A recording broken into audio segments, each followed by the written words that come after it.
What is up, everybody? Welcome back to the Bet Life podcast, where we talk about sports betting, player props, fantasy football, and sometimes life. Hence the Bet Life podcast, joined by Mr. Mackenzie Rivers, as always. Fresh off a Super Bowl, the football season has officially ended. Obviously, I'm already thinking about the NFL draft. I'm thinking about doing my mock draft consensus tracker sheet. I'm still doing pre-draft best ball contest, so I'm still in the streets a little bit, but it's a totally different type of feeling now that football season is officially over. There's no more weekly grind. Obviously, we have big sporting events coming up, and we kind of just wanted to use this show, the Bet Life show, as just like a reset. Like betting and life are two things that are interchangeable for us. That a lot of listeners, the same applies to them as well. And it's like, this is kind of our New Year's. Our New Year's is it's not January 1st, contrary to popular opinion. I think it's kind of like whenever the Super Bowl is over, our New Year starts. And like, obviously, resolutions, goals, strategies, kind of just want to talk about those things like life, career, sports betting. They kind of all intertwine in some way or another. And that's why Mackenzie and I had talked about this idea for a while. We thought it's like, hey, let's just have a conversation. And I think it helps to have somebody to bounce ideas off of and to just say it out loud, right? Like, I think, habits and goals can be better formed and achieved when you're saying things out loud, giving yourself affirmations, like putting it into existence. And I know there's a lot of things, like at the age we're at, there's a lot of things I personally want to work on, a lot of changes in my life recently that, things to think about, plans to make, habits to form, et cetera, that I kind of want to talk about, and Mackenzie does as well. So kind of just want to start it like that. Mackenzie, I know we'll kind of start it off like, obviously talk about like, what are your thoughts now on the football season being over? I know you're still doing obviously NBA betting, but times are a little bit different. What's your mindset going into this, like, this new year, 2026? And, we can kind of talk about your daily life first, and, what are some goals you're looking at, and what are some things you're thinking about right now? Yeah, February has always been a reset as far as long as I've been in the sports betting and sports media industry. We have this little break. Sometimes the All-Star break coincides with it. March Madness is on the horizon, and of course the NBA playoffs for me in particular. But I remember my first year at Pregame in 2019, and I recently left that company. After the Super Bowl, we had a meeting, and it's like, we didn't actually do this, but we talked about doing this. So I think this is a big thing that I want to do with this podcast, which is make the implicit explicit. Like you said, manifest it, talk about the things, not that you think you're planning to do.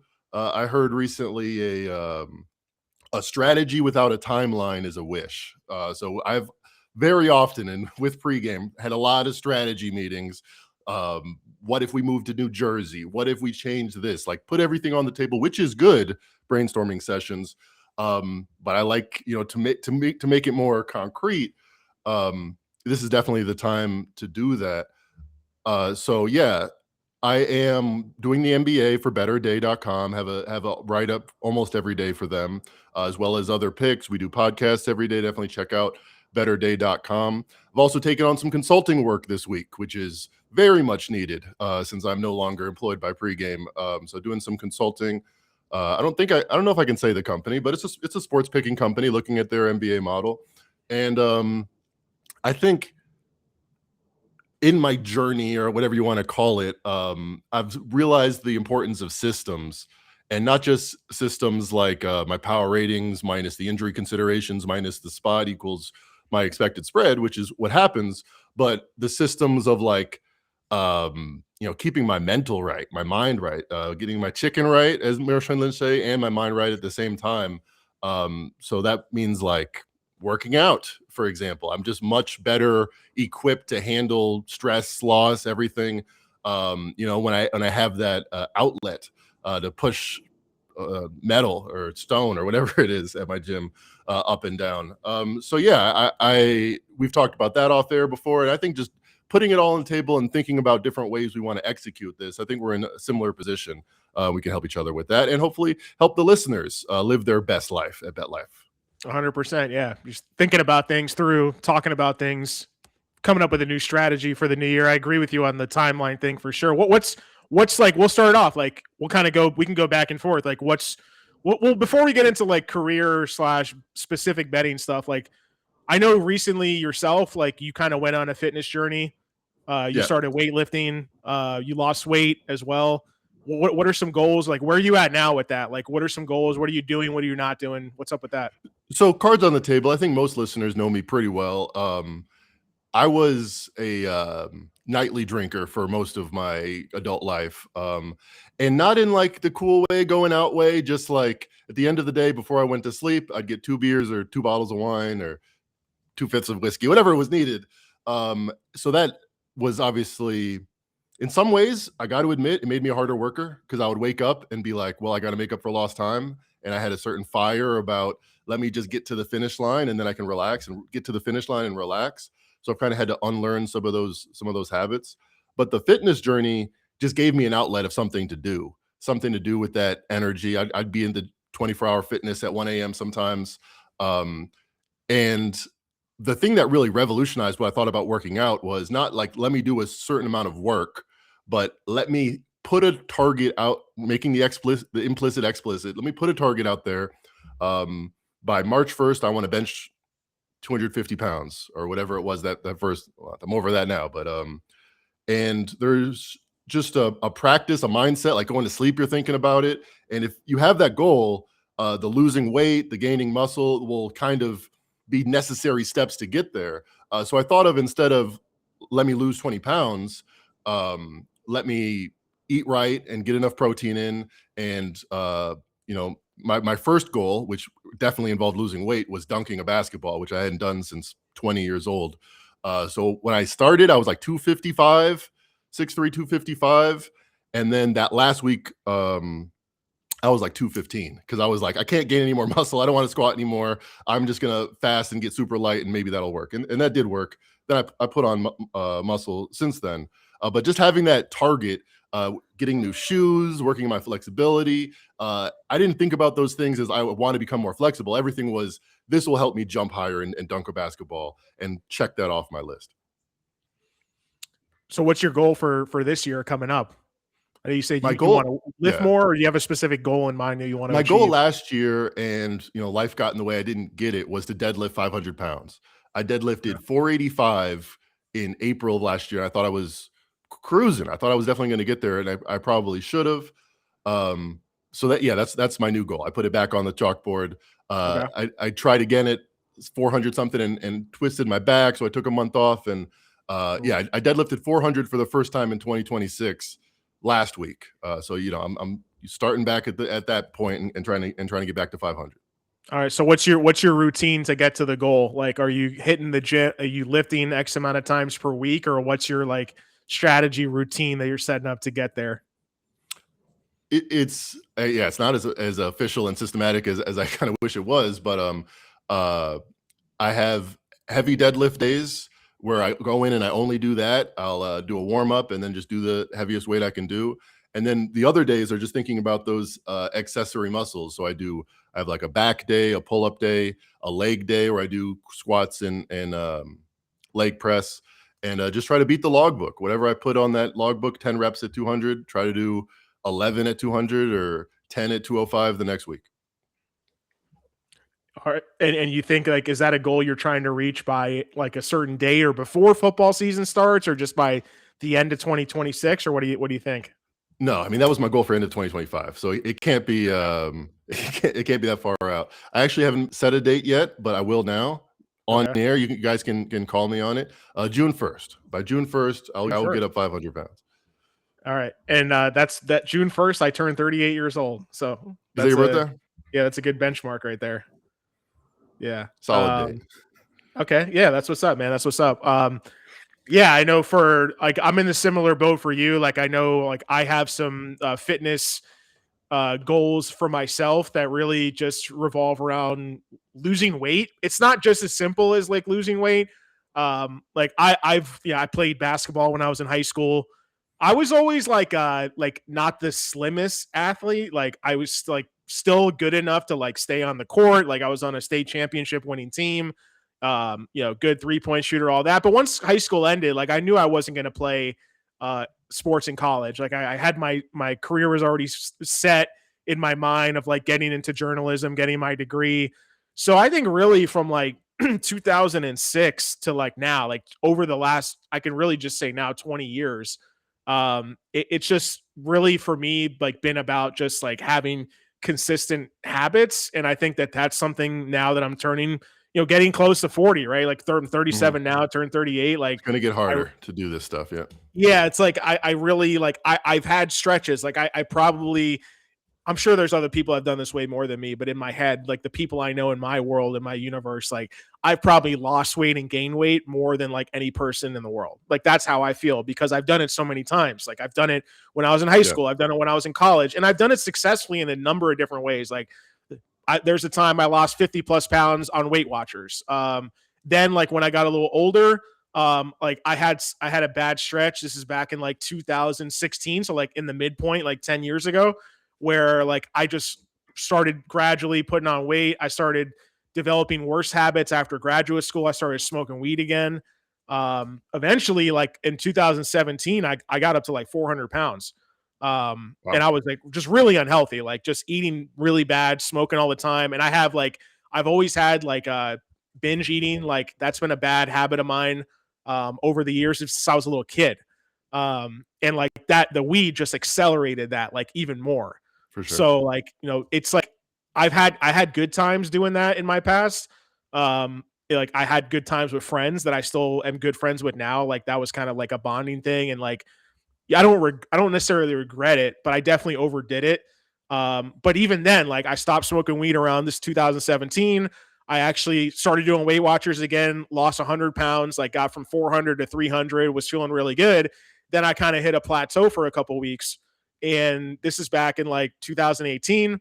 There's a guy I followed. He was a local in Sarasota. He was like a nutritionist slash food influencer, and he did like nutrition coaching. It was my first time I'd ever really found out about like tracking like macros, like making sure you get your protein, carbohydrates, fat in the right ratio, right? And I was like, basically, I was tracking my weight every single day. I had a calorie budget. I had a macro budget, make sure I hit my protein, etc. And then like that, like it was like rapid, like over like less than a year, basically. By 2019, I was down to like 225 pounds. Like I had lost an additional 75. So in total, I was down like 175 pounds. And I felt really good. Like I was super confident. You were like half the size. Yeah, man. It's crazy to think about that. I don't know if you can see this here. Like, okay. Yeah. I'm looking at that. So that's one, like from, you see me like on the left here in the camera. Yeah. People usually do left is the oldest, right is the newest. I'm guessing that's reversed. Well, it's the reverse on the camera.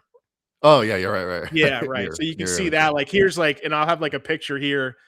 Like this is when because I know you're Jewish and you read left to right sometimes, but yeah.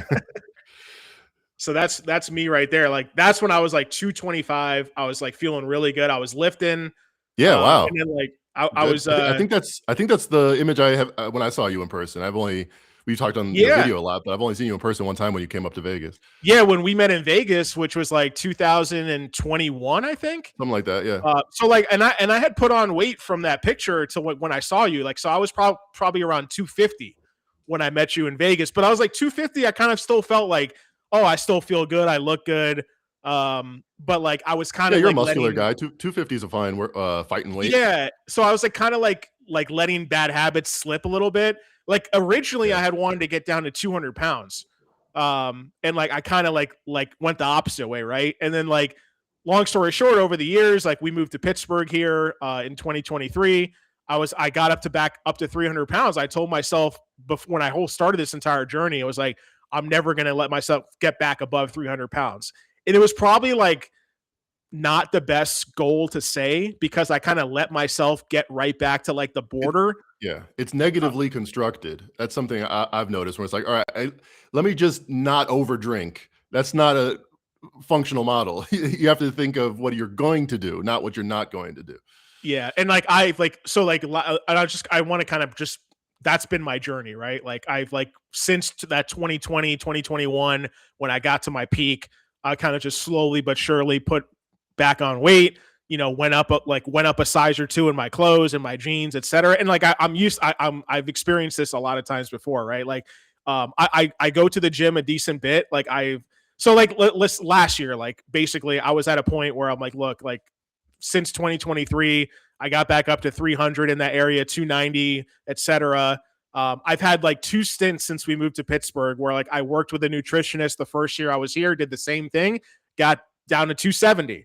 And then like just kind of like holidays came around, I stopped using a nutritionist, went back up to like 290, then like was basically around that again for another year. And now this past year, I got down to like 265 last summer before I took my trip to Colombia to see my family. My mom's family's from Colombia. So it's my first time ever going in my life. That was just like a huge thing. So I had kind of had that set goal from like January of last year to June, 6-month period. I lost like 30 pounds. And like I was even feeling really good. Like I liked how I looked in pictures. I liked how I look on live streams, on video camera, things like that. But then like when I got back, I just like got comfortable, like post vacation blues, whatever you want to call it.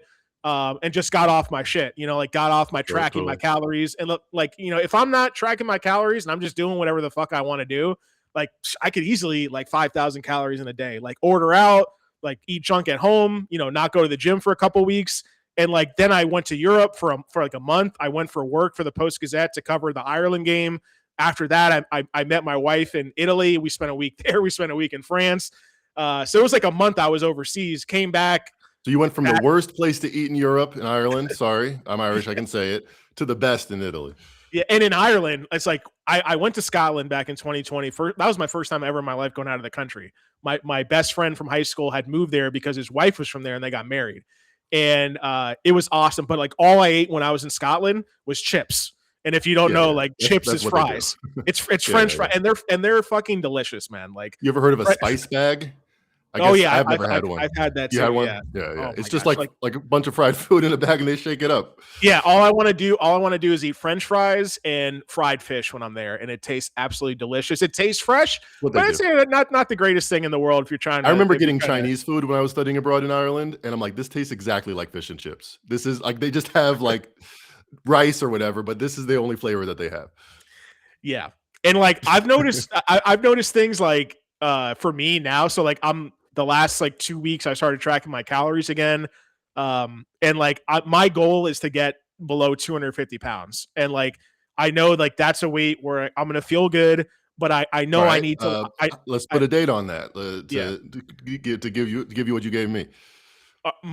So like my goal is like, I believe if I do things right, and these last 2 weeks, like I have been tracking, which has been good. I had to force myself back in that habit. I'm still kind of like getting grounded there because like, eating out on the weekends was a terrible thing that I used to do.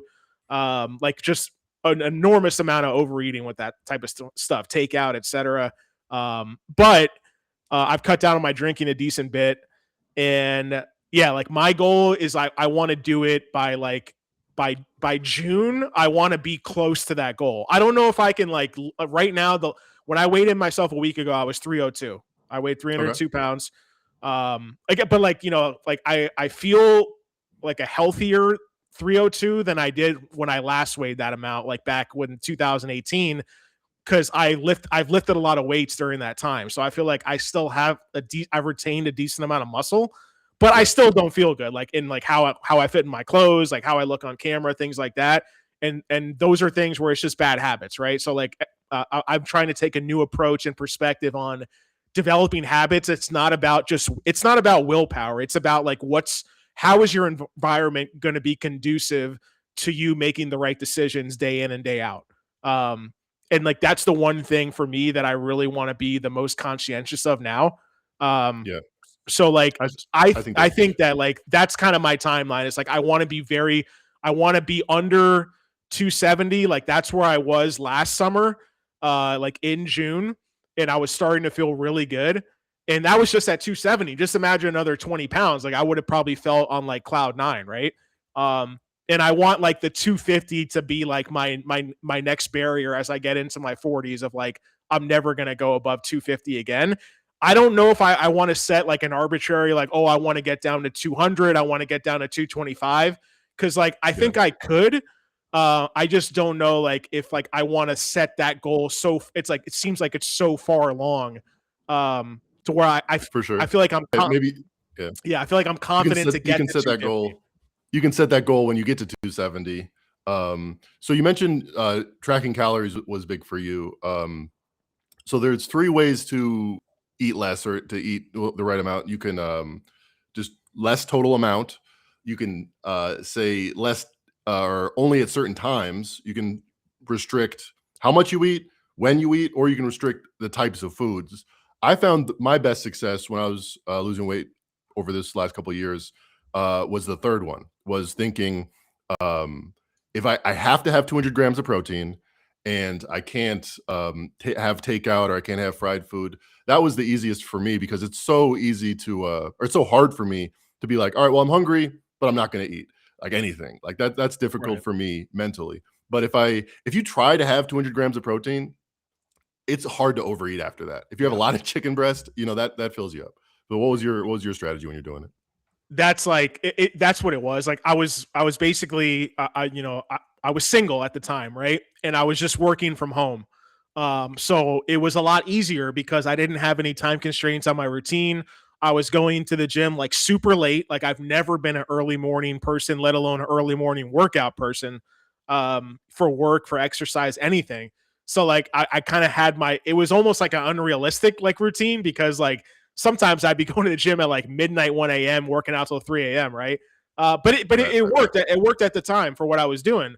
But eventually, like I wanted to get back into like working in the industry full time in the sports media industry. That is, so yeah, like I was prepping a lot. Like I was like, on the weekend, I'd spend like an entire Saturday, and I would like put like 3, 4, 5 pounds of chicken breast in the oven, cook it up, cut it up, put it into containers. I was eating a bunch of whey protein mix, like just mix it with water and kind of make it into like a pudding.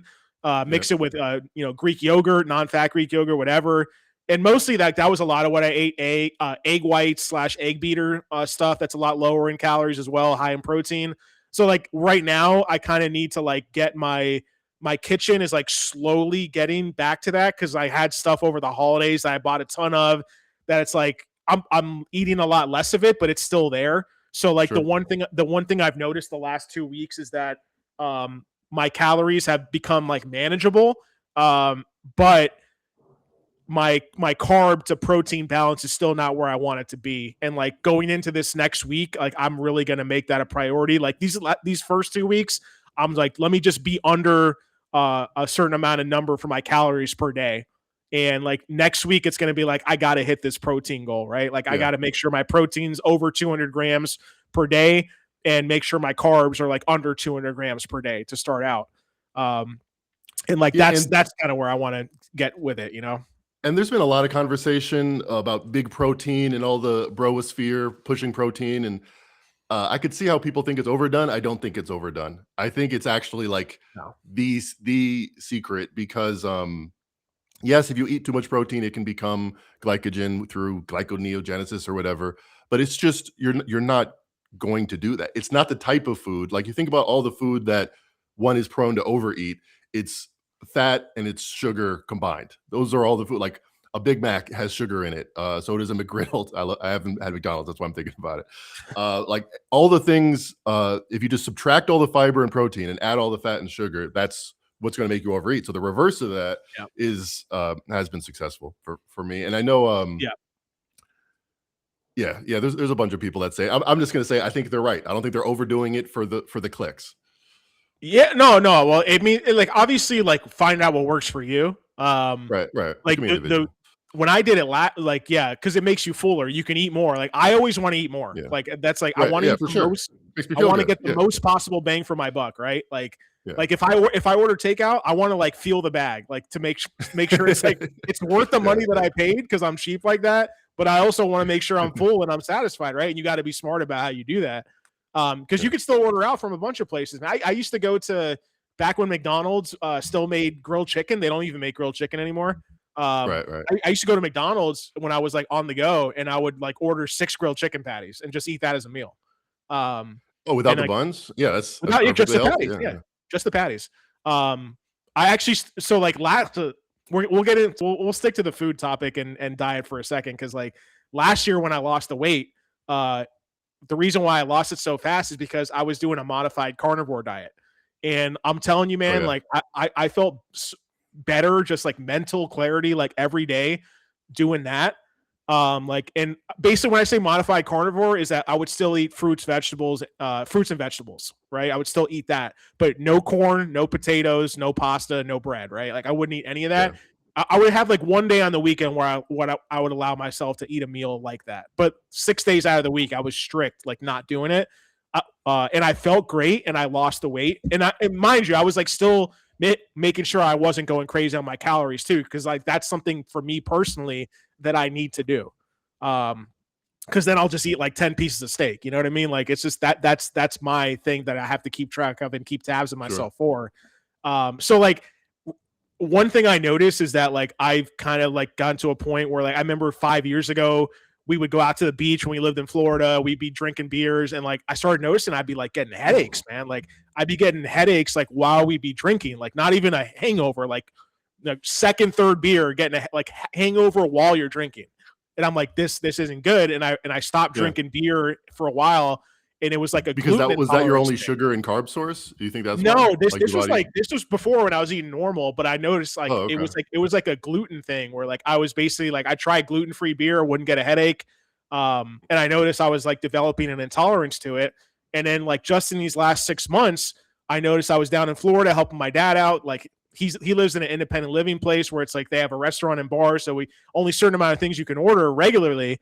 And I started getting headaches while I'd be eating. And it was like I stopped. I kind of like had a feeling. I'm like, I think it's the gluten, like the bread. When I eat too much of it, it gives me like a headache.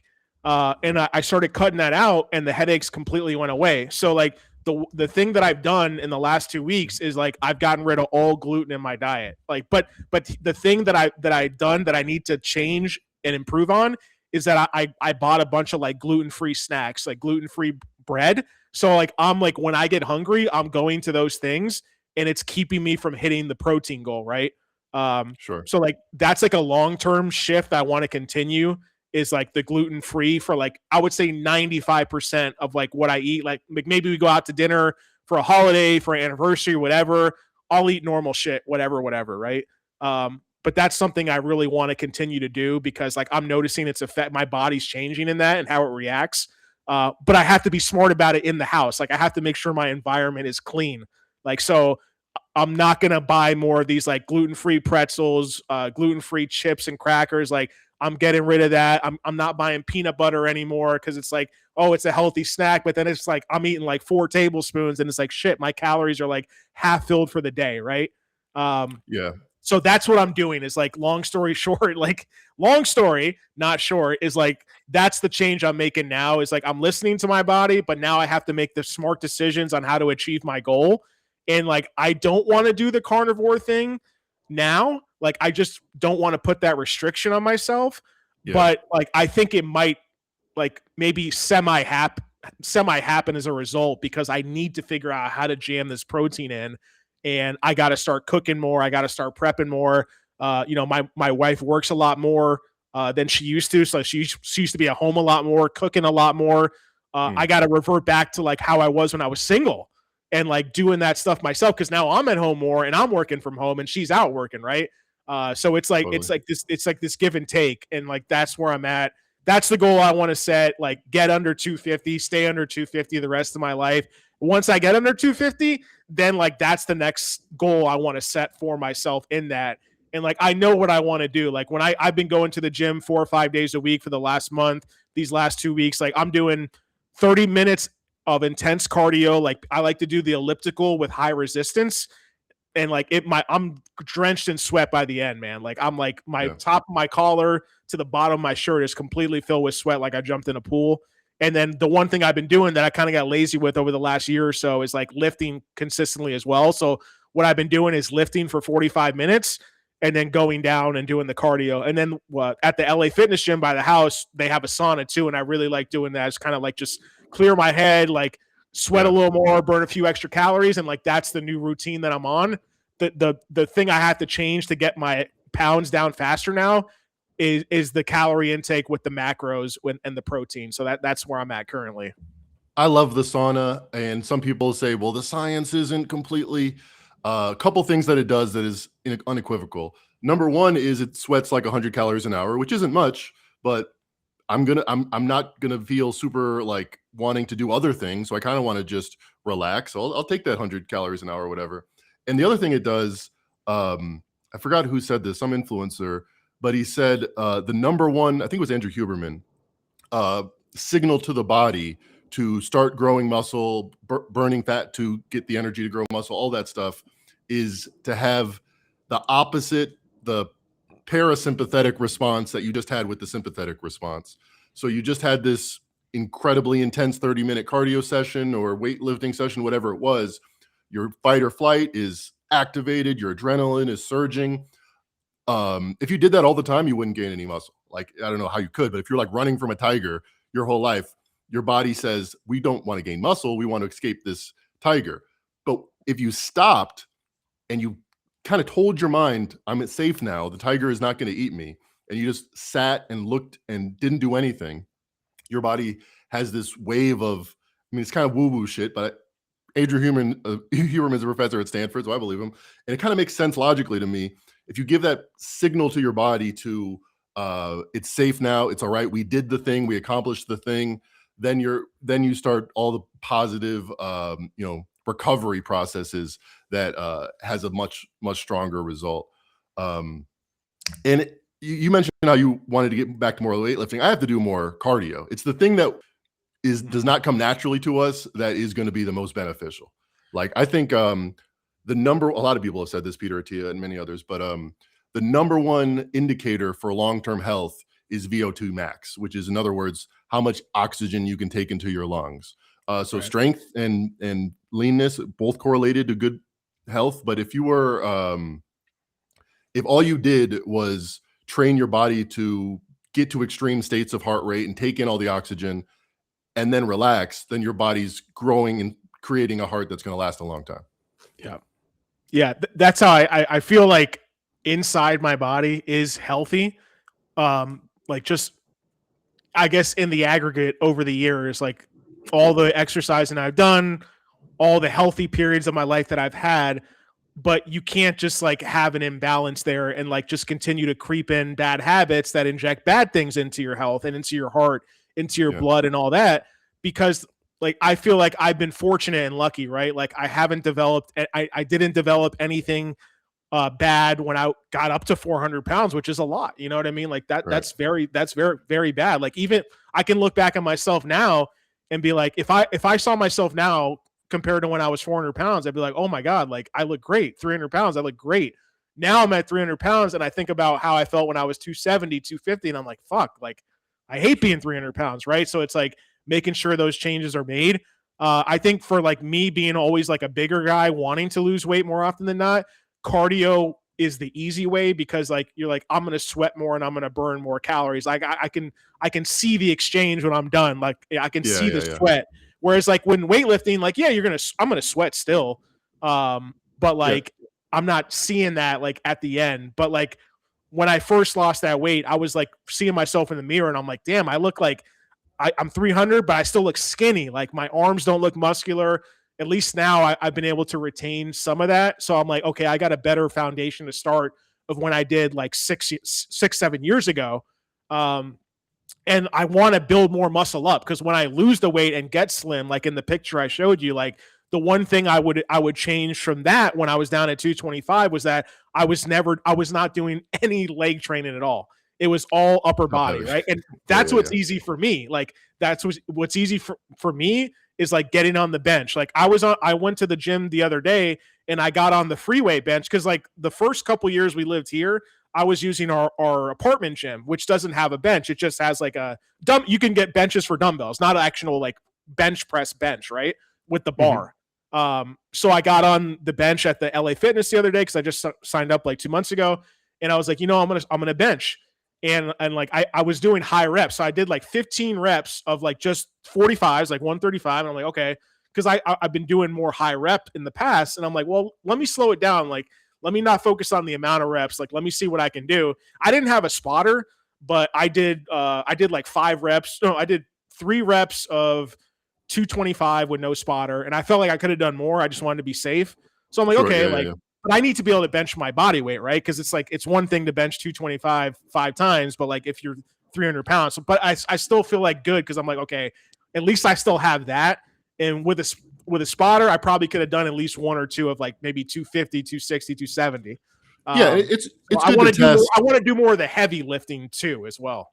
I love the heavy lifting. It's what gets me to the gym to have like a goal of doing that. But it's an expression of how strong you've gotten. The Right. 5-10 reps, that's what's actually going to get you strong. And what I ask all, or I have a calculator that I use all the time, is the Epley formula. There's a couple formulas, and I know offhand you can bench 225 for 5. That means for 1 rep you should be able to bench 262 and a half. Okay. So if you can do 10, that means you can do 300. And there's like this, so you don't necessarily, you can show that you're getting stronger while still doing higher reps.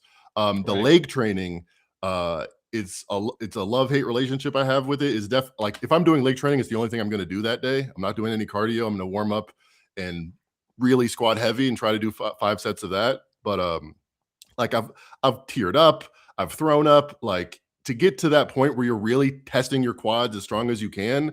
It is not for the weary, and it's also really related to your long-term health. There's no bigger muscle than that part of your body, so it becomes a sink for, you can eat more, you can you're going to burn more calories long term if you have really strong legs. Yeah, like, and like the one thing I like to do with cardio, but it's still not like all of what you need to do, is like I do really high resistance. I'll do like Yeah, you so said, it's hitting the same thing. Yeah. like the zone 5 cardio, whatever you call it. Like I like a kind of like the like I can't remember the exact phrase for it. Like the one thing I saw recently was like the Norwegian 4x4 method, where you do short bursts of like 4 intense minutes. That then you do like a regular speed, then you go 4 more intense minutes. So it's Yeah. kind of like what I've done a lot of in the past, that I want to like try to think of more how I structure when I'm doing my cardio machine, and like maybe get a little more on the Stairmaster to get a little more intense and more legs. So I'm still doing high resistance with my legs on the cardio, but it's not the same as like doing lunges, doing squats, things like that. So like the one thing, like, and the thing I have to keep in mind is that I've always had these like back issues. I used to think it was like a nerve thing. But Mhm. I finally went to an orthopedist like about a year ago, and basically I have like 2 degenerative discs in my back. Luckily it's like hasn't caused like major problems, but if I flare it It's more up, common than you might think. Like everyone has a yeah, bulge disc, I've heard, or two. yeah, like if you flare it up, it's like the worst feeling. So like I've always that's like ever since I started having these back, this is when I was a teenager, I kind of like always shied away from really doing squats or deadlifts consistently, because I'm Sure. like, fuck, man, like I'm gonna mess up my back bad. But like there's still other things you can do to build your strength up to that point. So like I've made it a point these last couple weeks as well of like I'm getting on like the hip abductor machine, and I'm doing like really intense weight Yeah. on that. And I noticed, like, I did it 2 days ago, and I was having trouble sitting down like today, like 2 days after. I'm like, damn, like, okay, I'm gonna keep doing that, because it's like it's comfortable, it's easy, but it's my gateway into like better leg training in the future. So That's like that's the true. one change I want to make with my gym routine, is like I had a great routine with upper body lifting and with cardio, and now I'm gonna make sure to get that leg training in there as well. I would suggest doing dedicated lower body work. This is not something I had thought about till I was doing a squat every day month, or tried to, and my legs were kind of sore, but my lower back was just absolutely killing me. As I looked into it, yeah, like you don't want to use your lower back when you're squatting. With good form, it's going to hurt less than it should, and you can improve on that. But also, it's just a really important part of your body, and that's why I like having a goal of like to dunk. All right, well, if I'm going to dunk, then I want to squat this much. If I'm going to squat this much, I have to squat regularly. If I'm going to squat regularly, well, I have to do the lower back machine. I have to do what's called flexion rows, a few different things. So that's why I like having a goal like that, because I'm not sure what the plan is going to be. But if I research it and I care about it and I think about it every day, which is another thing. It's if there's the only thing we had to do, and we started talking a little bit about our careers here, we could get all those goals by June for sure. It's Right. fitting it into the rest of life that becomes hard. Um, but I like having a North Star to go after. Yeah, no, that's definitely good. I know, like I do want to set more like hard like goals to achieve other than just the weight, right?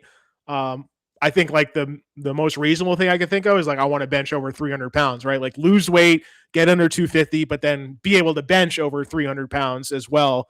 Or how much is it? Like if you add, it would be 315, like getting to 315 three and putting plates, yeah.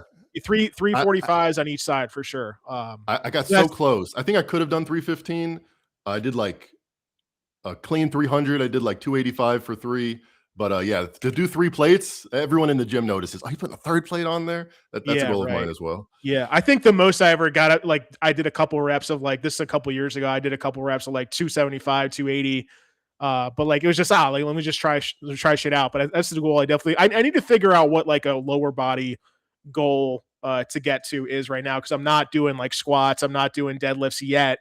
But I do want to start like doing like I know the goal I have now is just like I gotta train my legs at least twice a week in the gym. If I'm gonna lift 4 times a week, I'm gonna mix it in. And like what I've been doing a lot of is just like I'll go in, I'll be like, I'm gonna lift 4 days this week no matter what. And 2 of the days, what I'll do is I'll do half legs and half biceps. I'll mix it. I'll do half back, half legs, and I'll kind of mix them in that way. Actually, I got that from Mike Israetel, another influencer. Yeah, when you get into it, you start finding these guys and getting this advice and aggregating it together. So a lot of it's about intent. But he said biceps is the one thing he'll do on a leg day because it's a very small muscle and you can really go pretty intense even with how tired the rest of the leg workout is. It's just like a mental reprieve. You're like, oh, I just did these really hard leg. Oh, yeah, I get to do biceps now. Like, oh yeah, like let's do it. That's easy, you know. Yeah, so that's comparison. Yeah. And the where I get it from in my past experiences, like I told you, I've had these weight loss different fads, or like some are fads because they didn't last, but like they were really good methods and routines to go through. One way I lost weight in the past was I did the P90X thing. I did P90X and lost like 30 pounds at one point just doing those workouts. I'm kind of familiar with that. That's like a HIIT training, CrossFit type thing. It's like HIIT, but like you're doing all different. Like one day is leg and back, the other day is triceps and shoulders. One day is Yoga X was like the hardest workout to do on those because you're like core and legs. Like that's where I really got introduced to like real intense like lunge exercises and stuff. And then a couple of the trainers I work with that were nutrition coaches, they'd also give me fitness plans, and the lunges to me are always like but once I started doing them, then I'm like, okay, then you start to challenge yourself because I'm like, I know I can do 10. Like I know I can do 3 sets of 10. Let me try to do this reverse lunge now and get my balance better and all that. So yeah, those are definitely. Do you track your lifts? I don't. No, I don't do that. I used to track it religiously. I had a huge spreadsheet, but when I kind of stopped recently after whatever, I was like, I think I'm not going to the gym because I don't want to go home and open my spreadsheet and realize I'm weaker than I was a couple months ago. So it used to become like a positive thing, like let me beat the logbook, but then it became like a chore. So what I do now is I'll track I'll have one lift that I'll track in a day. I'll do 5 different things, but I'll write down today I benched 250 for 5 or whatever, which I haven't done in a little bit. I think that'd be a little much for me right now. But yeah, that way I'm at least have that goal, but I also don't have the burden of, all right, I just finished a set 8, this set, I kind of took a small break. Like all that stuff kind of slowed me down.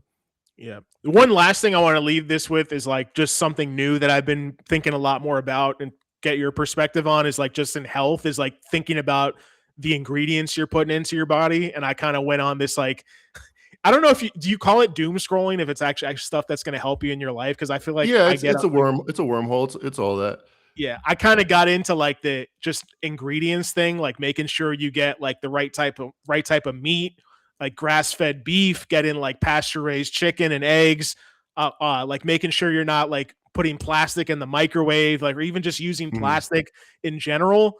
That's one thing I've been kind of like dipping my toe into more. Like recently, we threw away all the plastic plates, cups, and containers in our apartment. Because like the one thing I can judge myself the best on is that I've worked in news my entire life, like since I was 15 years old, over 20 years now. Like I trust my news and content judgment to where like if I want to get into a topic, I trust myself more than anyone to like follow the right people and consume the right information. And that's like one thing I'm getting, because like in the past, like I'll just like get a whole bunch of turkey slice meat from like the Walmart brand and just stuff my face with that and hit my protein. But then you start reading into like nitrates and things like that get into your body. I didn't know that either. I fell into Yeah. doom scroll of just how lunch meats. I didn't think. I Yes. thought protein's protein, but yeah, apparently Yeah. lunch meats are not the way to go. So like, yeah, like Yeah. there's some like organic options you can get that are a little healthier. So I got to figure that out because I got to get my protein system down right. And like that's the one thing starting like this next week. Like I got to like put myself hard up and against is like hitting that 200-gram protein goal every day. And then like the average for the week has to be above 200 grams of protein per day. If I have like one down day, I got to make that up like the day after or the weekend or something like that. So yeah, and the average yeah. is all that matters. Your body's not in this like daily cycle that we sometimes think of, but if you average it, that's just as good as getting it every day.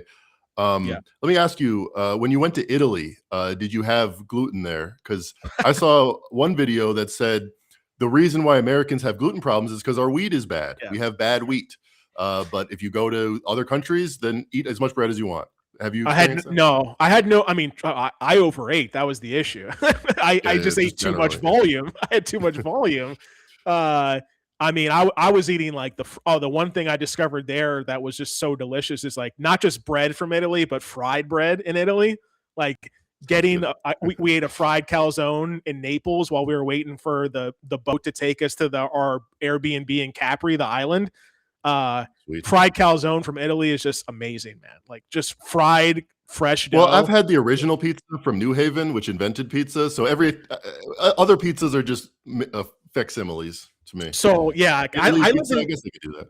I've always loved pizza, and like I think we could do a whole podcast just on food. But like pizza is my number one. Like I'll never give up pizza, even if I have to just like I do gluten free now. Like on the weekends, like we got a couple gluten free frozen pizzas, or I'll go to like get a gluten free pizza from like Papa John's or Domino's or something, right? So like just as my like cheat meal or whatever you want to call it.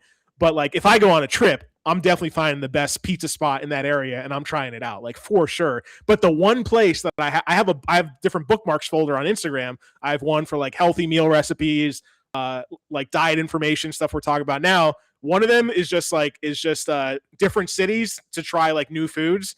And one of my bookmarks is New Haven. Like that's one place on my bucket list that I've never been. I want to try their pizza so bad. So like that's really good on my bucket list. It's better than New York pizza. I'm from Chicago. Yeah. I like deep dish pizza. I think it has better thin crust pizza than Chicago does. And Chicago has great thin crust pizza. Yeah, I don't. Go to Pepe's, go to Sally's. Those are the two spots that everyone will tell you about.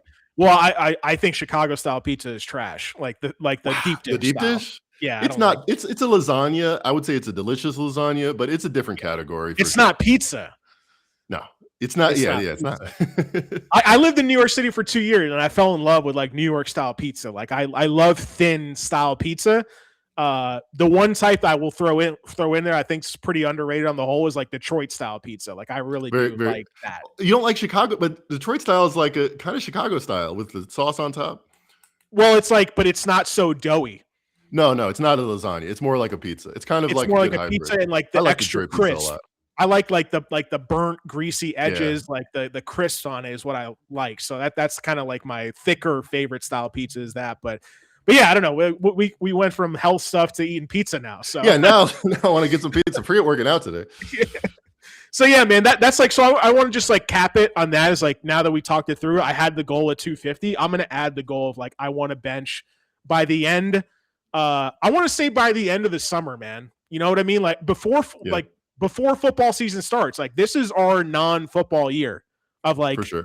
February, I know like we're gonna do a bunch of shit on the draft, like we're gonna do off-season stuff, of course, but like once that weekly grind start, when is week one? It's like first week of September, I think. Yep, right after Labor Day, usually September. So let's just count February to March to April to May to June, July, August, September. So 7 months. We got 7 months from now, essentially, a little less than that. Yeah. Gonna get under 250 pounds, and I want to bench over 315. And the one thing I want to do is I want to figure out what can I do as like a trifecta to add like a leg goal in there. I'm just not sure what that is yet. So that's where I'm going to leave it. Yeah.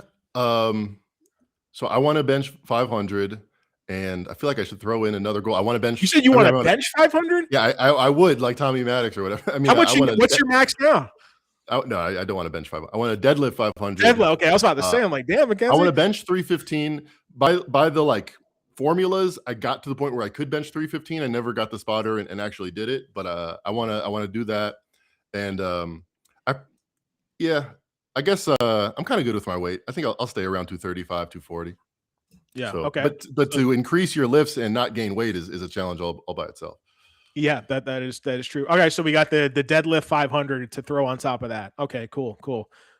Yeah. So and like I know like you mentioned this at the top. You're no longer working for pregame. Right. You're like a co-founder of BetterDay.com. Like Yeah. yeah, I'm Scott's right hand man. I'm yeah. involved in it, getting some residuals and stuff. But we're very slow and growing. So join BetterDay.com, please. For sure. Yeah, so like talk about we can kind of like what are your like that's like we'll kind of bring it to like from like life/health to life/career Yeah. of like what are your goals now? Like, are you whether it's consulting work, whether it's working full time for another company, launching something on your own, like what's a couple what are your thoughts on that going into this off season for us, and like do you have any specific goals that you want to hit? Yeah, I want to work full time for a company so that I can buy a house out here in Vegas. I owned one for a while, did well on it, sold it. But when I sold it, the idea was I want to become a professional better. Let me get some cash so I don't have to worry about the day to day. And then I joined pregame.com thinking this would be a great mentorship, and it was. Learned a lot from them. Shout out to all of them. It was a great experience, but the idea was, all right, if I get the skills, then I can be a professional better and get the skills. But I realized it's such a grind to do that as your only occupation. Shout out to anyone that does that doesn't do any media, doesn't do anything, that bets. But I don't think that that's the life that I want to live. I became kind of more in love with the process of betting and the analysis working for pregame, how it all comes together. So I'd like to get a job, the one that I'm consulting for. If you're listening, yes, I would like you to hire me full time. Absolutely. Applying to a couple jobs in that vein, and growing Better Day. I just think big picture, it's such a new nascent industry of how do we discern content creation? How do we concern what's fun, what gets Instagram likes from what actually is the market and how we can take advantage of it. It's a very sober craft where most lines are not bettable. Like people ask me all the time, would you bet this line? And I'm like, well, if I'm honest with you, there's 2 million things you can bet right now. I think 1.8 million of them are set right. So I can do a lot of work. I can do analysis. I can show you why I think certain players are worth this. But at the end of the day, my recommendation, and shout out to RJ Bell for this phrase, it's a good term. The best thing I can tell you is probably to bet less. If you're a losing better right now, the number one thing you can do right now is bet less. But that's not fun. That's not something that people want to do. Yeah. But you can kind of show people how to fish by saying this is the principles that I work on. This is how I kind of construct the line from the bottom up, and this is what I need to think that there's value in a bet, because it's very difficult. It's 56% in the NBA. People have all these kind of tracks. I never once for a second said, oh, well, I've done it in the past, I'm going to be able to do it. It's easy. No, it's always going to be very hard.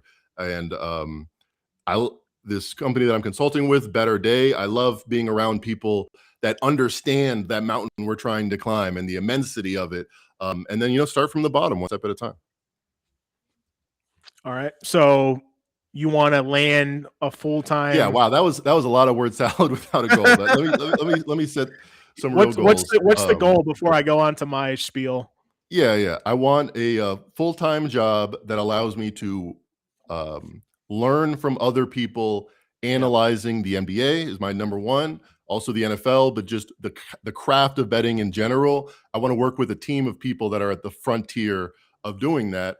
And I also want a platform where I can talk about it, talk with you, talk with Scott, have people, be part of the conversation. Because I was yelling at my TV for 25 years without anyone ever listening to me. And I felt I was right. And I felt I could prove I was right. Mm-hmm. And that's what's fun with me. There's going to be a million opinions on every game. But I like to be part of the conversation and have some credence to what I'm saying because of my track record. When did you start like appearing on podcasts or radio hits with pregame? That's a good question because I came there only as, admin help, would hit the button and chime in if I had to give a stat or whatever. Right, right. Um, When did you I start that? that was 2019, and 2019. then we started the NBA podcast where I was an actual, like, person contributor because I was the best NBA guy they had by far in Right. 2021, the end of Okay. 2021.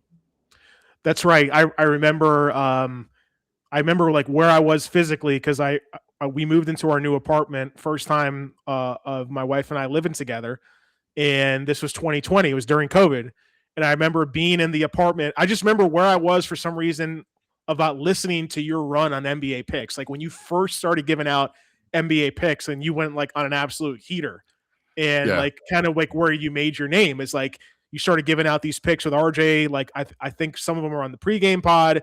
And I used to listen to a lot of betting content back then. I don't so much anymore. I'm mostly just like fantasy content and more NFL general content now.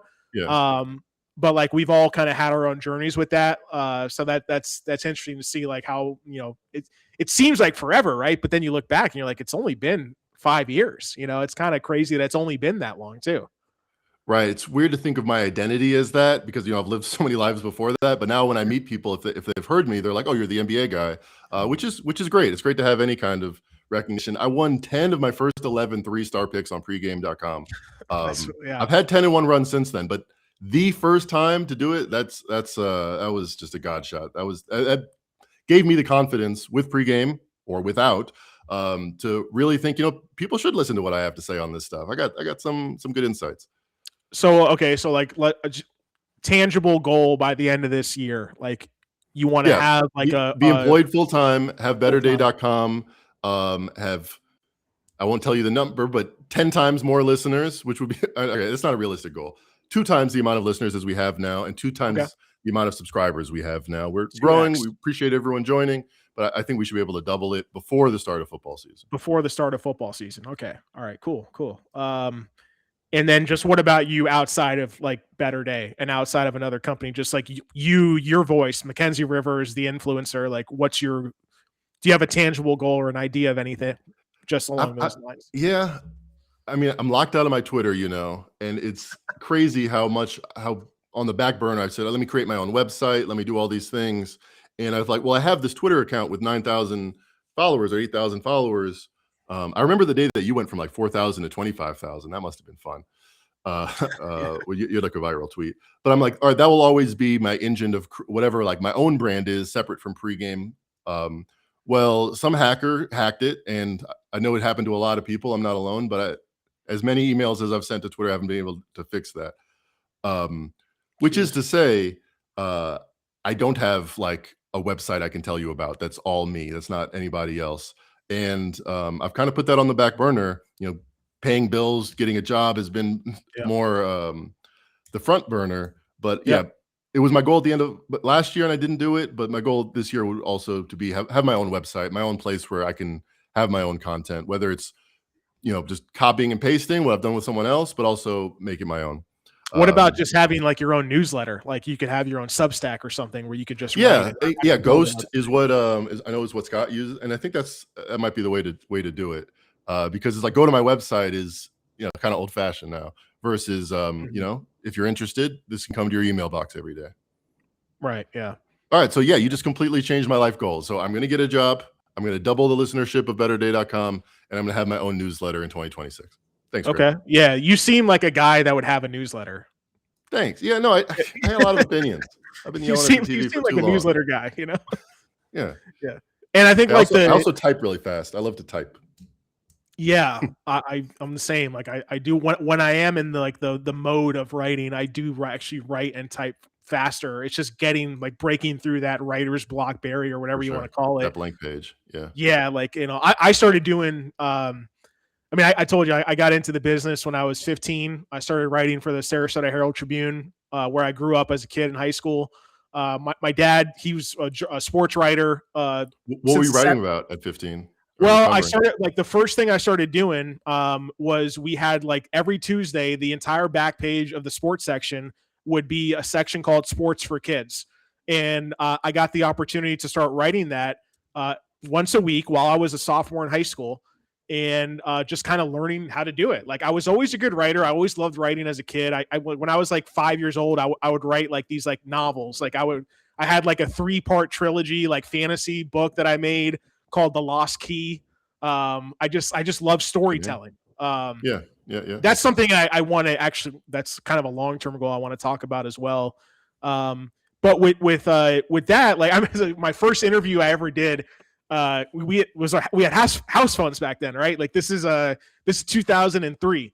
I had lived in Orlando with my stepfamily my whole life, and then going into my sophomore year of high school, I chose to move to Sarasota, about 2 hours away, to just live with my dad. Like I was my dad's only child, but specifically it was actually to play basketball at the time. I'd played basketball my whole life, and one of the coaches from Booker High School at the time where I went, he wanted me to come. He was literally recruiting me to come play because I was, believe it or not, I was a deadly 3-point shooter at the time. I would always spend every summer with my dad playing AAU basketball. He'd be my coach. We put a team together. We go to all these different tournaments, and we would play with different high school teams during summer leagues and stuff. And I remember one time I went to this school, like it was right by where my dad lived. Well, we had a scrimmage, and I dropped 6 3-pointers in like a 25-minute scrimmage. And he's just like, afterwards, like, I want you to come here. And I was like, oh man, like this is my dream come true. I'm going to do it. That's awesome. That's eventually how I got to like move to Sarasota, which started my entire career at 15, because my dad worked full time for the Sarasota Herald Tribune as a sports writer, covering everything from college football to like spring training was the big thing, because we at the time we had the Cincinnati Reds. They were training there. Then it was the Orioles after that. But anyways, that's how I got into it. First interview I ever did, he was on the other line at home on mute while I did the interview. So if like I like stumbled, like if like halfway through the interview, he'd be like, oh, like ask them this, like ask them that. Like that's how I did my first ever interview doing the sports. Cool. And it became my gig. I got paid $50 to do it once a week. So I was making $200 a month, like doing this once a week.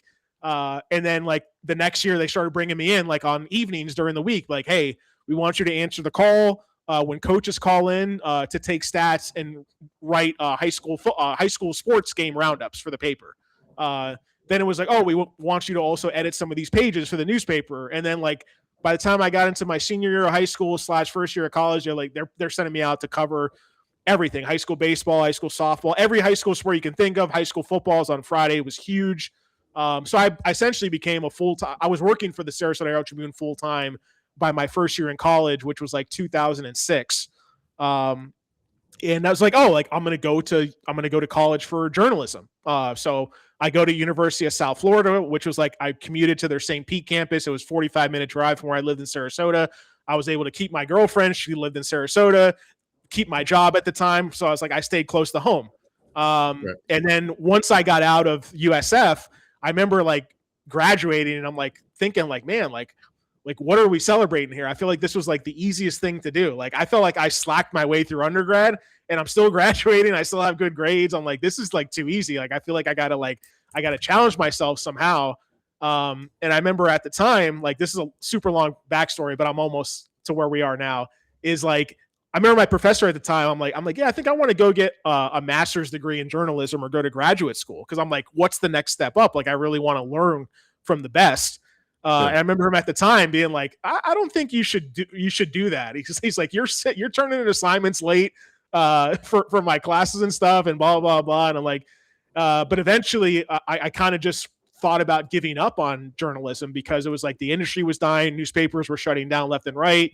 People were like, oh, why are you getting into this industry? So I almost went to law school. I took the LSAT a couple of times. I visited a whole bunch of law schools. My cousin's, he's like 10 years older than me. He's a lawyer. So I tried that. And I remember one time sitting in on a class, I was up he lives in Cleveland. So I was like up at like UC. I was like, went to UC, went to Cleveland State. And I remember sitting in on a law class and like for an hour. And once the class was over, I'm like, I can't do this. Like, this is the most boring thing in my life. Like I'm not going to do this. Then I found a school in New York City, the CUNY Graduate School of Journalism. And they had all like these entrepreneurial journalism programs that were very interesting. I wanted to launch my own sports website and sports app and just learn from people in the media capital of the world. And that's how eventually I ended up there. So that's my story of how I got into journalism, traditional sports journalism at first. and then eventually working for bigger publications covering bigger level sports, and then eventually like learning how to do content about the things I love to do, like fantasy football, sports betting. Back in like during COVID 2020, I used to listen to Sleepy's podcast, and I'd be like, hey, like you know, why isn't your podcast on Apple or Spotify or these other places? Yeah, I remember And that. like, why don't you guys have a website? And I'm like, well, let me do it because I design websites. I taught myself how to do it, and I would do it as a side job when I was in college and graduate school. That was a big kerfuffle at pregame when RJ found out Sleepy was doing the Better Betting Predators podcast.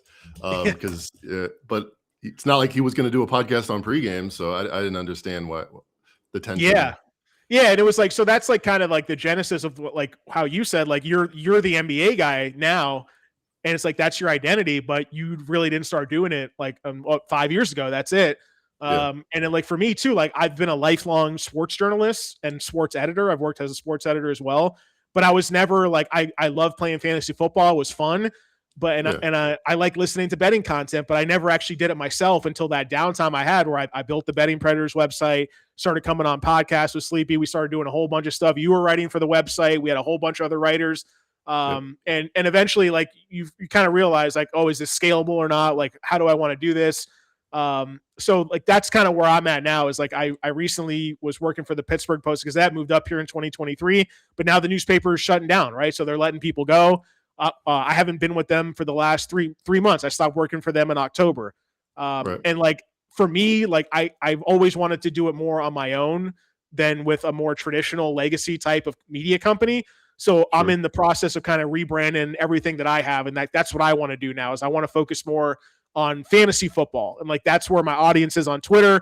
You mentioned the tweet I had, like this is now 2 seasons ago, where I started doing these like deep dive usage threads on fantasy football, like players to buy and sell after the previous week was over.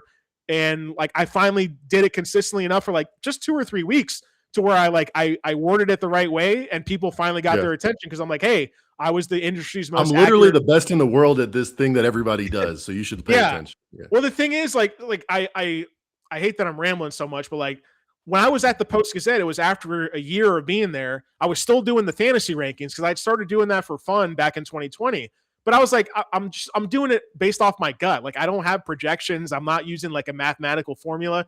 It's just me literally dropping the players of what my opinion is for like 300 players a week. It's a very time consuming, very tedious process. But I remember finding out 2 summers ago, they're like, hey, like, congratulations. Here was our top 5 most accurate analysts for the year. And I was number 1. And I was shocked. I'm like, how is that even possible? But I was getting better every year. And I had a really good year. And I'm like, I wasn't really using that to my advantage. So when I did my 3rd usage thread on Twitter, I was like, you know what? Like, let me tell people, like, here's why you should read it. Like, this is what I've done. Here's my accomplishment. And like that plus the content below it just took off and it got like 1.5 million views. And like I was at 2,000 followers and within 48 hours, I was over 20,000 followers. Awesome. Now I'm like around 26. But it's definitely stagnated like since I got to that top because I haven't been consistent because I had a full-time job as a sports editor at the Post-Gazette. I was managing a staff of like 20, 30 plus writers. So I was really taking up, plus my boss is giving me shit about like, you're putting too much time into the other stuff. And I'm like, well, you knew that when you hired me. That's a whole nother story for another day.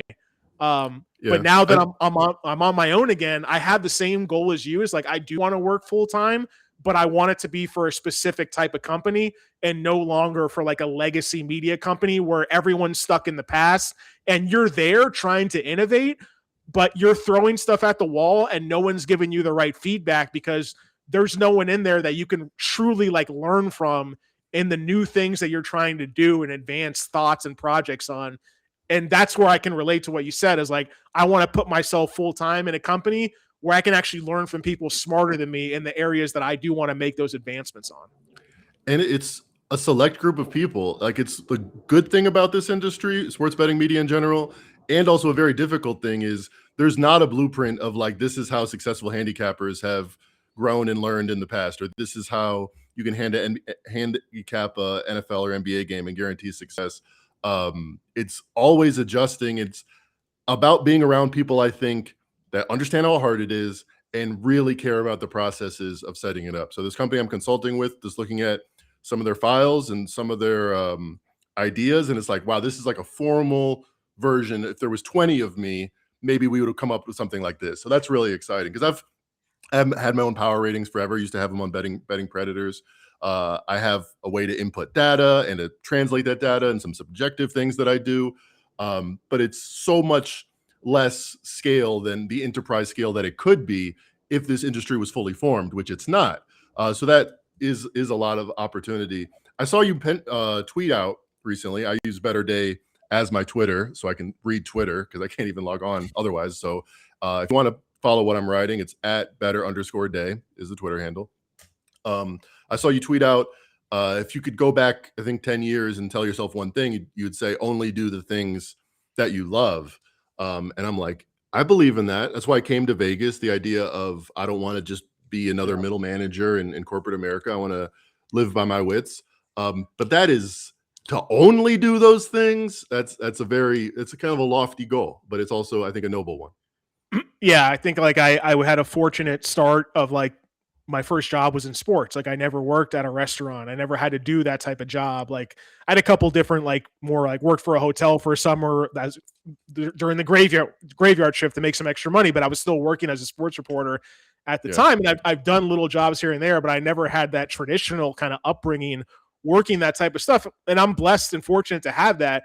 At the same time, like I still want to make more money too, but like I'm at a point now to where like, okay, now that I'm in sports, like sports alone is not what is my passion, right? Like covering sports for the Pittsburgh Post-Gazette, coming up with story ideas, maintaining like the audience who wants to consume like Pittsburgh sports. Like I personally have no interest in that. I have no passion in that. It's just a job, right? Like people might think like, oh, you work in sports full time, like that's a dream job. I'm like, actually, it's not. Like my dream job is working full time around the topics I love, which I now, after these last 5 years, I can do a lot better job of narrowing that down, like to like fantasy football. Then there's different branches within just fantasy football itself. And then I think the betting side is like a 1B to the fantasy. It's like the 1A is fantasy, the 1B is betting, but betting on my own terms, like NFL player props, golf betting with data, like I've done in the past on bettingpredators.com too. Putting together like spreadsheets of like aggregate rankings and information, like mock draft, consensus tracker that I've done in the past, like World Cup betting cheat sheet, March Madness betting cheat sheet, things like that. Like I like to use numbers to analyze things, but I've always been doing it on like a manual level. So that's kind of like for me is that I want to continue to do the things that I've had fun doing, like those types of projects. And now, my original 2,000 followers were like essentially all just like journalists or like betting followers. And now it's like 90% plus is fantasy football. So like and on one hand, I do want to capitalize on that audience, like give them when I say capitalize on it, like I want to give them the most value, because if I do that, then I get the most value back from them in return. Like that's how this thing works. It's a two-way street always with content, but like that's what I want to do full time. And like if I do get another full-time job, like I'm going to try really hard to get it in one of those two buckets of like fantasy sports and or betting content at the same time. Because like I like you said, like we want to buy a house too in the future. Like, it was nice to have a 401k. Like for the first time, I worked as a freelancer. Even when I was with the Herald Tribune back in the day, I was a freelancer. I was just, paying taxes at the end of the year because I was not getting taxes deducted from my paycheck. So like, that's something that was new to me, but it's like, oh, it's nice to have a 401k. It's nice to get a paycheck every 2 weeks. Maybe in the future, I get that one idea and I try to go all in on it. Like I did with my app back, 2015. But that's where I am now, is like, I'm the same bucket as you. Like I want to get another full-time job working for another company, but I want it to be not a legacy company that's stuck in the past with their ideas, with their business model, with their content strategy. I want to be able to fit in where it's like, I'm not the only one coming in saying, hey, we need to innovate. Hey, we need to try these new things. I want it to be like, a two-way street that I can learn from them at the same time. So I'm in the same, that's one of the goals I have, is to get that full-time, like hopefully remote and within the fantasy football and sports betting realm. So I can still do my thing on the side with my name, my brand, my Twitter following, my Substack newsletter, my website, my Discord, my podcast, all these assets that I've built up to a certain extent. I want to really like double down on just like what people are following me for now, which is really what I love the most, which is a great combination, and really go all in on the fantasy from like who I'm working for, and then when I work for myself at the same time. I remember the show Louie on FX. There was one flashback scene where he's talking to a fellow comedian. I think it was Doug Stanhope. And he was like, "What happened to you, man? This used to be about truth." And he's like, "I don't know. I'm just, I gotta, But although it sounds ridiculous to say that about stand-up comedy, it's what it is. And I think the same thing with what we do as far as analyzing these games. There's the numbers of what happened, and then there's the truth about what's going to happen, and it's unknowable. So I don't really separate fantasy and betting and prop betting and handy and spreads and totals. It's like there's an appetite for translating everything we know up to this point and what it means, and it's very unknowable. And there's some companies that are really putting some elbow grease into creating tools to do that. And a concept that I'm very interested in is the idea of pull, which is there are push industries, which is like we're going to make a bunch of cars and we hope people buy them. And the idea behind pull is the appetite of the consumer is going to drive what we do. Like if I have a forum and people are posting at it and they're kind of creating their own ecosystems. So that's what's fun about Twitter. That's what's fun about podcasts is it is interactive, and like people are kind of, like you say, it's a two-way street. People are kind of generating what is needed from us, what is asked from us. And at the same time, we're generating, things that will get other people interested in their own processes and handicaps. Yeah, and I think like going back to like the lifestyle, the health, nutrition, diet, losing weight, working out, it's like what are the habits you're doing to get the results that you want, and it's being consistent, and it's like getting your environment set up in the right type of way, and these things connect to each other. At least they do for myself. Like these type of habits that you need to be consistent with the content, right? Because you and I know like it's so easy to hop on, do a couple shows, then not do them for a while. And that's like I think within like the micro goal for me within this whole, like, so when I said the full-time job thing, like that's for family, that's for financial longevity. Those are the things I want to do. But I'm taking the next step is like, I'm going to be extremely selective because there are a lot of sports editor jobs I can go and take, and I'd be a top candidate for it. Like traditional newspapers, like legacy media. I don't want to work for a company like that. I know that now, because I wasn't happy in the job I had, even though I was making the most of it. You were trying to change it. I was trying to change it and something you wanted to do. And the paper's shutting down in May. There's a million and one reasons why that is. We were talking about some of that before we started recording, but the real end result of it for me is like realizing what it is I actually want to do. And it took me taking that step and having that 3-year experience of working at a place like this, of knowing like, oh, okay, like I did want to get back in the industry, but it's got to be for a certain kind of industry. It's got to be for a certain type of audience. And like I'm blessed and thankful to like be in that position where I can like have a realistic chance of making that happen. So like that's where I'm at personally, like in my life with that. And I would say the two other things, like so tangible goals for this is for me is like get that full-time job with benefits. Like that's something I want to do. Hopefully it's remote. We're thinking about moving to a new city once our lease is up. One thing I've always wanted to do, and I've had different like visiting professor gigs like in the past where I've been invited to campuses to speak to journalism students. You're teaching a class at Penn State, right? Yeah, like that's the one thing I'm going to be doing. I'm going to be teaching a class starting after spring break, and through the summer.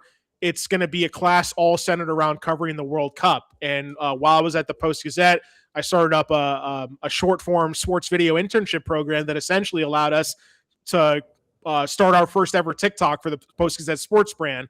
We generated like 5 million plus views in less than a year of short-form vertical video, which is a huge form of content now that most people are consuming, where there's a lot of money. And that's like an experience where I want to take that into the next thing I'm doing, whether it's on my own, doing these shows with you, during the season, during the weekly grind, when we're doing player prop picks, we're doing fantasy rankings, things of that nature, where I'm going to continue to work with these students to have them for interns for myself or whatever next role I get into working for someone else. But that led me to build a good relationship with Penn State over the last couple of years. I've been to their campus 4 or 5, maybe even 6 times at this point over the last 2 years. And we're taking a cohort of students of like a dozen students to the World Cup. We're going to be based in Toronto. We're also going to have students covering stories in all the Northeast city, in Boston, New York City, Philadelphia. And my goal eventually for that is to turn that into like a regular class that I can teach, and eventually having like a, at least one course I'm teaching, to eventually where I'm like teaching full time in that type of setting, to where I can be teaching in the field that I'm also working in, which is like being like at the front of like the innovation of sports media and sports content. Like my master's degree, I went to New York City to get my master's degree in journalism, but then I stayed an extra semester. I did an entrepreneurial journalism program where it was like an incubator of learning how to launch a sports media startup. I had my experience doing that, building my own websites, launching my own sports app. And now, like these things that in the past that like I had to pay developers like, $30,000+ to build me an app. This is back in 2000 and what? This is back in 2014. Now we're in 2026, and now we can build it all our own just using AI. So like that's one thing that like a goal of mine as well is like I have that full-time financial base for myself, at least for the short term. But then also like I do want to like get the regular side job down for myself as well, of like in the university type of setting, in a big type of major sports environment like a Penn State. And then at the same time, like I want to be able to use that on my own of the content that I'm doing, is like focus on not just these type of longer videos, but multi-purposing it into every asset that I have: podcasts, Discord, Twitter threads, and like basically just being smart and strategic about me and you sit down and do a 2-hour podcast. Like this can turn it instantly into a newsletter. It can be chopped up into maybe 5 different short form videos or more. It can also be a Twitter thread, and making sure you're hitting all those bases and make sure you're rewarding yourself for the time that you're putting in to the content itself. And that's where I want to get to just on my own brand level. My tangible goal as my brand, Chris Dell, is to just continue to post this type of content consistently off season, like best ball drafts, NFL draft betting, World Cup betting, maybe some March Madness stuff that I've been doing before, but consistently getting on camera and consistently filtering that content down into those different buckets that different people like to consume.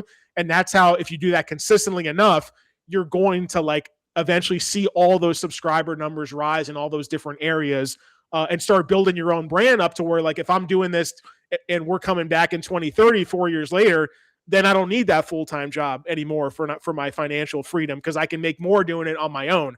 And that's like something I've never really truly taken seriously, is that I was doing it as a passion project, but I was not thinking about it of like, how do I turn my passion into like long-term financial success and stability?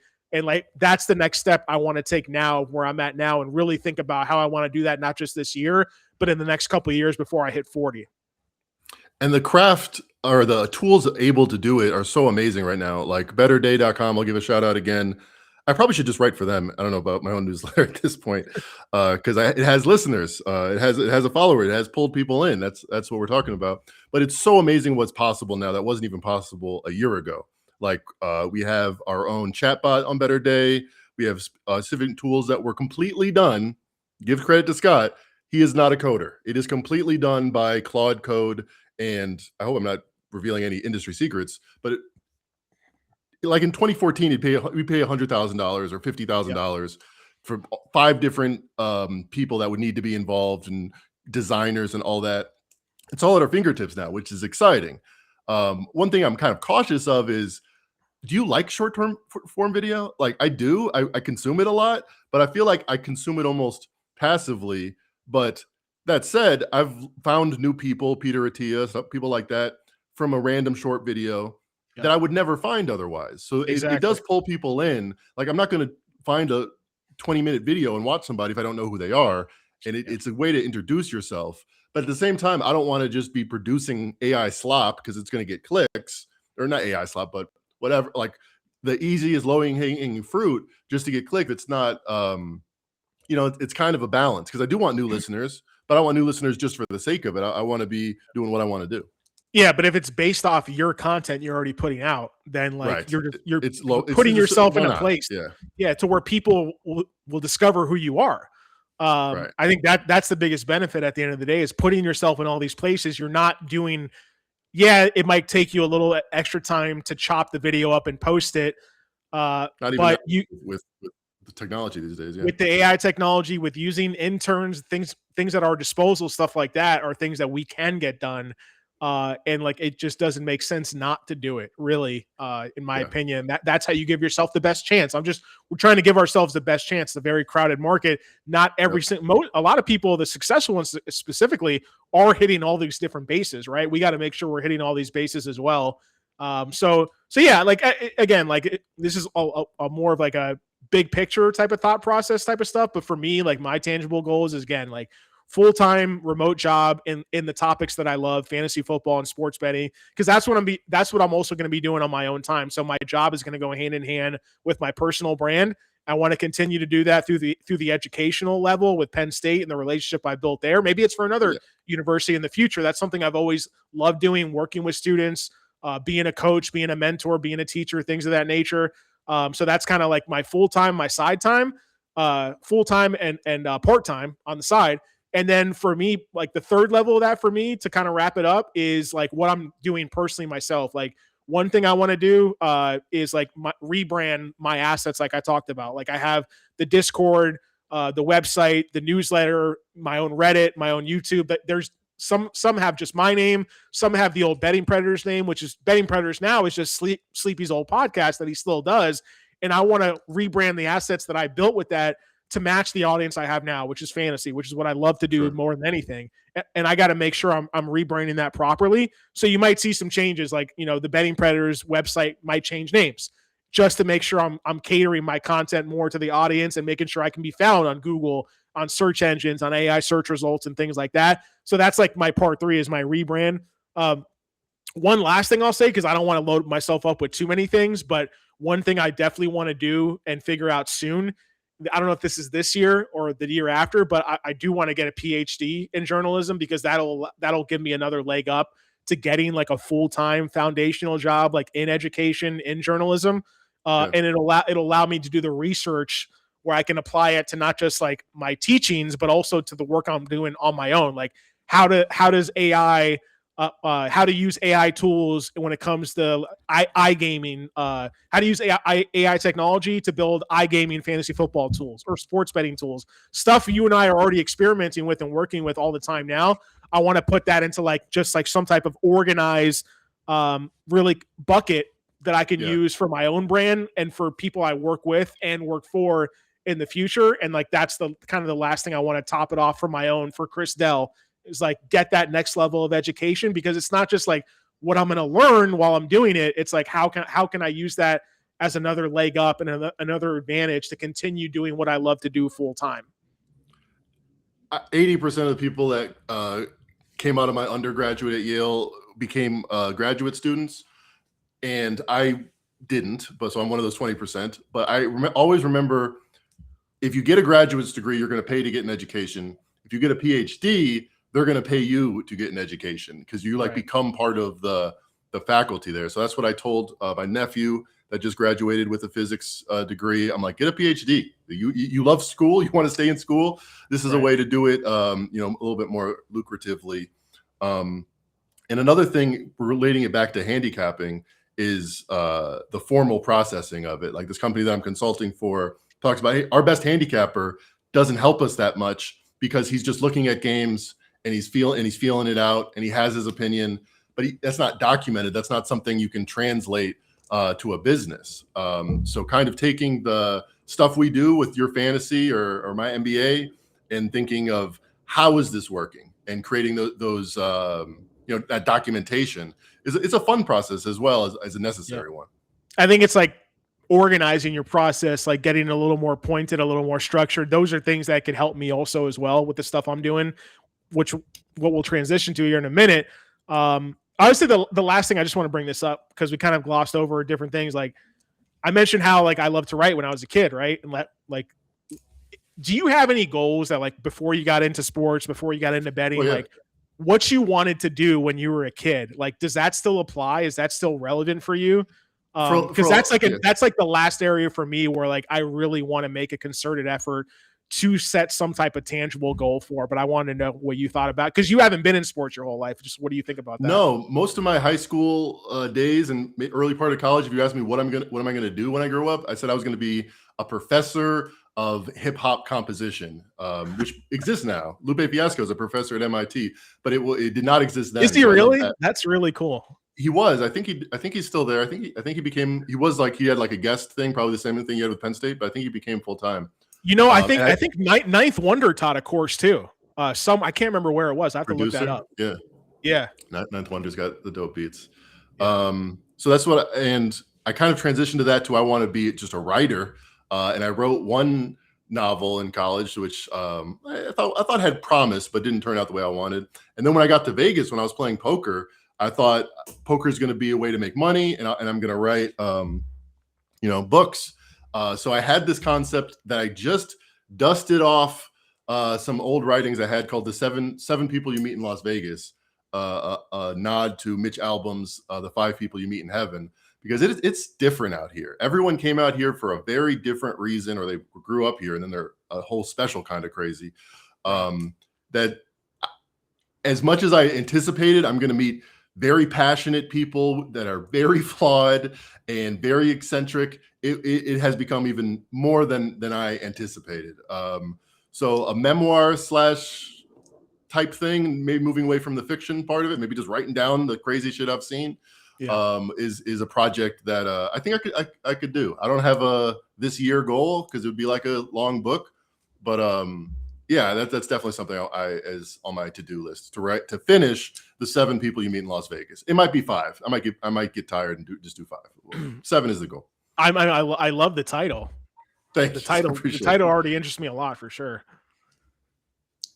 Yeah. It's wild out here. It's something that you got to read for yourself, I guess. I just went in like I heard a clip on this is so I had heard this before on the Bill Simmons podcast. Like there's like a 2-month window during each year that I listen to the Bill Simmons podcast. It's only like during the NBA playoffs, right? Sure. But I like during COVID, I did the whole rewatchables thing when he was doing they were doing redrafts of NBA drafts in the past, stuff like that. But I just remember seeing a clip recently about like how he loves the movie Rounders. And I was like, yeah, like I don't think I've seen it. Like I know I should see this movie, but so I went and watched it like a couple weeks ago or a month ago, and then I realized like I watched this before. I saw this like 5 years ago when I was first getting into sports betting. I've never been a poker player at all, right? So like that's why I had really never seen it. But it's a great movie. Like I love movies like that, and there's probably some really good ones I haven't seen, to be honest with you, man. But I just think that reminded me of Rounders, of what you said, like the 7 people you meet in Vegas. 100%. And when I was going to Vegas, I had watched Rounders in college my senior year, and it was definitely part of my identity. It's like, this isn't a game of luck. Why do you think the same people are at the final table? Which isn't even true anymore. Now it's like completely luck because there's a million people in it. But yeah, why are the same people at the final table? Maybe you should say now, why do the same people get bracelets every year? But yeah, the disillusion of what people think Vegas is. I mean, some of it's accurate, but it's a very different beast. And I'd say Vegas is kind of a synecdoche, to use my English degree. But it's just like when we say Vegas thinks the line should be -5 or whatever. Vegas doesn't care. But the collective of people that are saying our money is backing this opinion, that is a cool aspect that I think represents Las Vegas pretty well. Yeah, I know for me, like that's the one thing that's interesting you bring up, because that's something that I've always wanted to do. Back to when, like I told you, like I used to write like these little mini novels as a kid. I would put them in. I would write them on paper. The Lost Key. I'd write it on a piece of paper, and I had it in like a little binder, and it was like I think I wrote like maybe like 10 to 15 pages, like front and back. It was like a 3-part thing. It was like combining aspects of, like, I used to love reading Goosebumps books back in the day.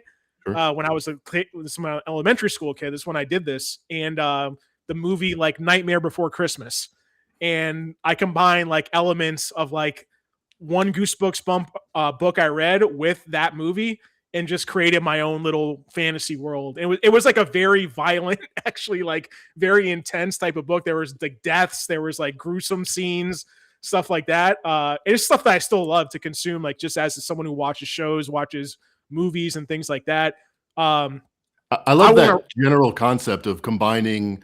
It kind of defines postmodern art, but combining violently different genres, different types of things, like in whether it be fantasy books and Nightmare Before Christmas. I love the phrase "good writers borrow, great writers steal outright." Like, we're not going to do anything but take from the 10,000 years of human history and put our spin on it.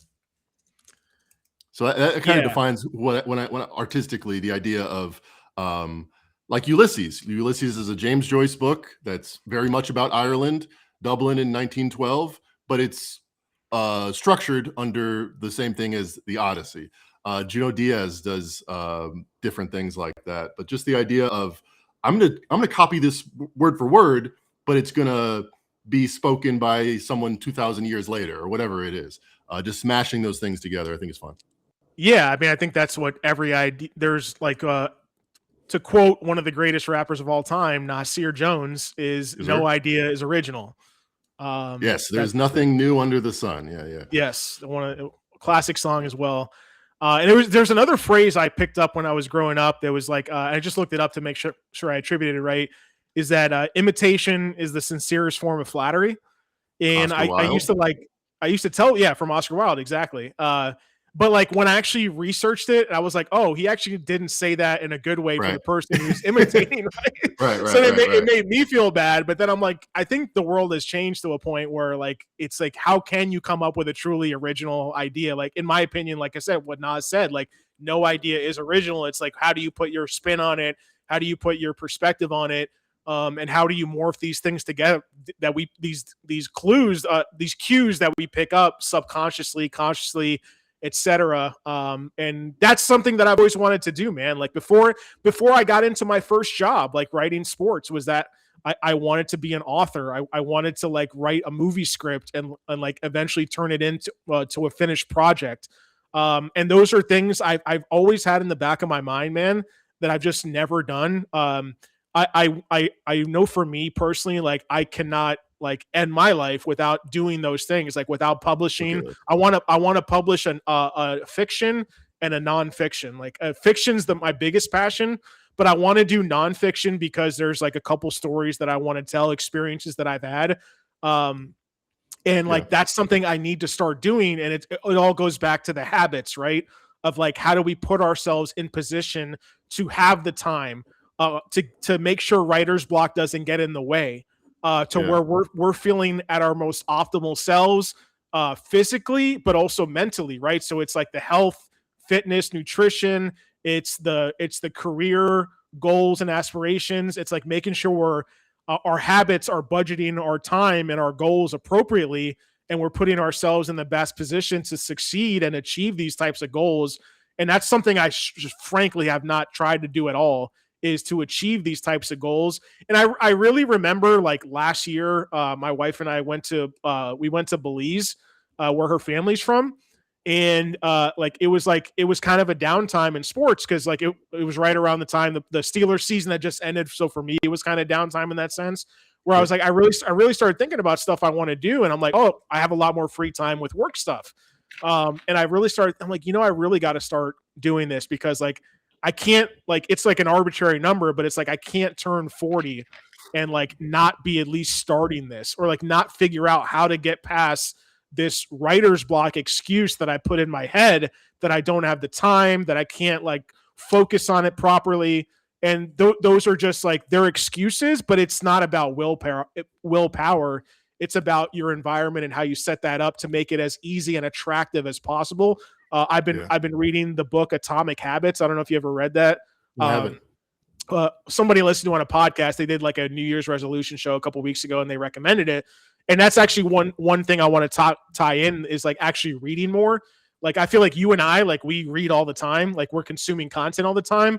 But for me, I hadn't realized like how long it had been since I had actually sat down and read a physical book. Read an actual book. Yeah, me too. And in the last 2 weeks, I just started that habit recently this year. Yeah. Yeah, that's one habit that I'm going to be doing more of, because the only way for me to actually start achieving those goals of being a writer in that sense is like actually reading.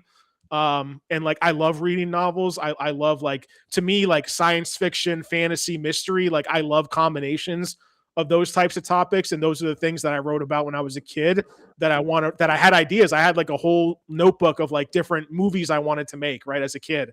But I just found a career path and stuck to that. Then it was like, oh, I want to be like this type of sports writer. I want to be a national sports talk radio host. And then kind of realizing things I thought I wanted to do, but then you realize like, oh, I actually don't want to do those things specifically. So I'm kind of like in my career, like I know, like I know what I love to do, which I do love fantasy, but then I also do love this other non-sports thing, like that I know I can be good at. But like I want to figure out how do I structure my environment and my life and my habits to actually give myself a chance to do that as well. And like that's one thing for me is like reading more. I just finished a novel. It was, if you remember, from a book like 5 years ago. Oh no, from a movie. They made this movie like in the last 10 years. It was called Annihilation. Okay, do you remember that? No. This 2018. I'm trying to think of starring. Who is it? I just want to pull this up.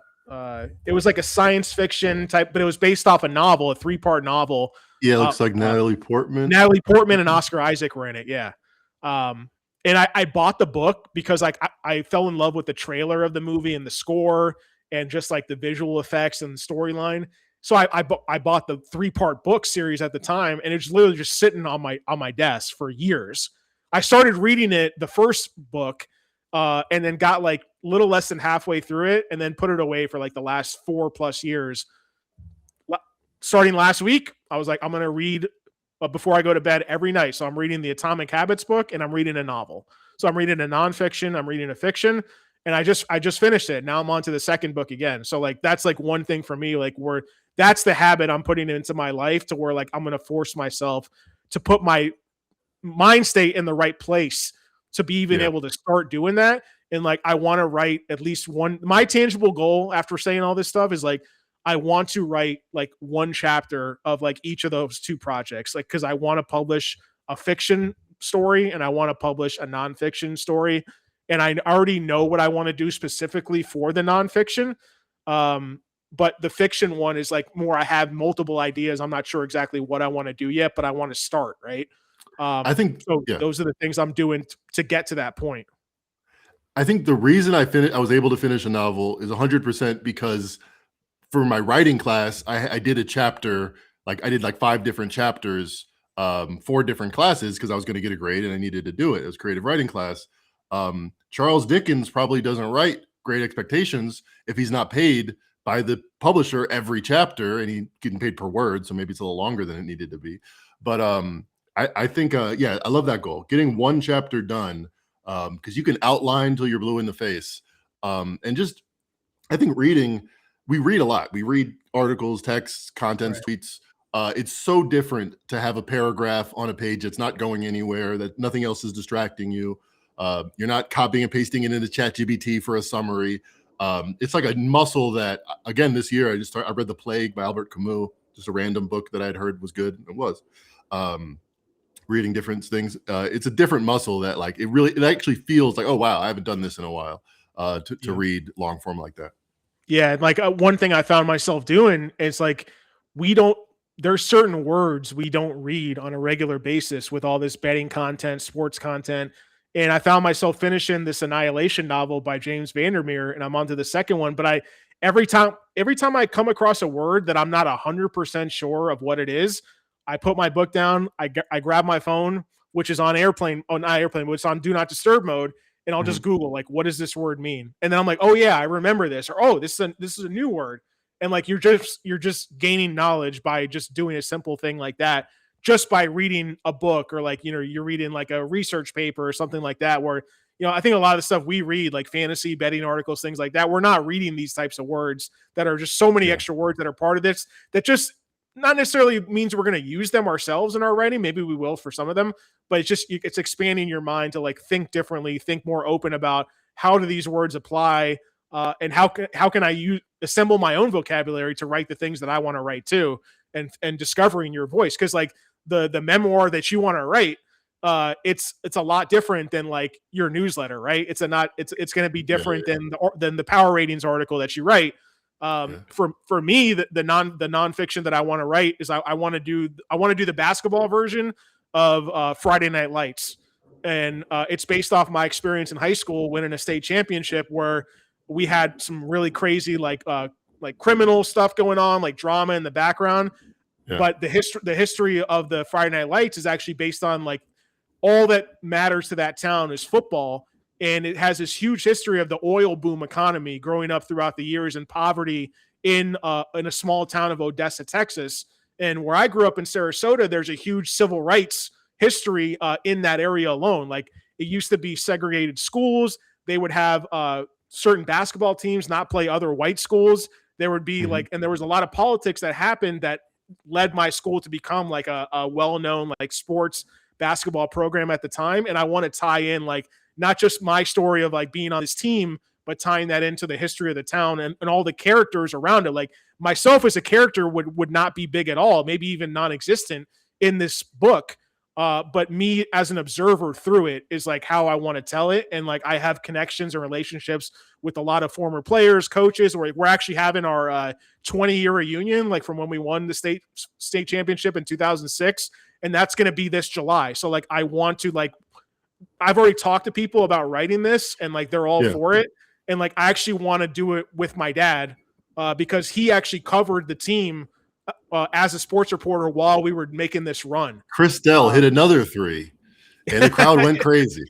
Exactly. Yeah. No, but like, yeah, like that's my goal. Like, that's a project I've had my eye on really since I actually wrote a chapter when I was in last year of high school, first year of college, and never did anything more than that. And then during COVID, I was like doing some like chapter outline stuff. But then I was like, I went all in on the sports betting, and I still put that. I find a new reason to like focus on something, because that's the hardest part, is to do the real writing stuff, that's the real work. So I'll always kind of like as like almost a deflection, I'll focus on something else to get the hardest task to the back end. Right. So that's my thing. I have a name for it called Tornado, because of like the tornado was our mascot, but it kind of represents like the chaos of like segregation, civil rights, and like just one town around like one dream of like coming together to win a state championship through the years, is like what I want to do. So there's a lot more details I could throw in, but like that's something that like my goal is like, I got to get a new chapter written by the time we have our reunion, and then I can really go full force with it. And obviously it'd be nice to have that experience of working with my dad, who's retired, who's a lot older now, but he'd be able to help with interviews and having that bonding experience doing it with him. He's published a couple books as well in his day that I helped him get to the finish line. So like, that's something that I really want to use as motivation to achieve my ultimate goal of becoming like fiction, publishing fiction, writing, learning how to write TV script, movie script, and those things. Like, I think that's really at my core is what I've always dreamed and wanted to do.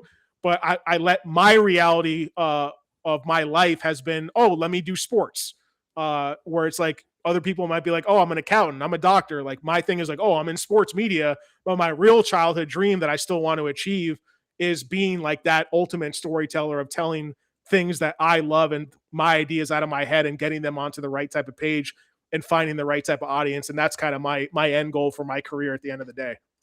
I think it's more interlinked than some other people might think, because it's about narrative. That's why we like sports. It's the best reality TV because it's not faked at all. Well, sometimes the NBA calls I get mad at, but generally it's real, and it's a story of human pursuit. So you're thinking this would be fiction? tornado, not a nonfiction. Although obviously, it'll be completely nonfiction. It's going to be okay, like okay. actual, like Friday Night Lights, like that's like the model of what I want to use it on. Is that like Right. the movie Friday Night Lights? You have to read the book.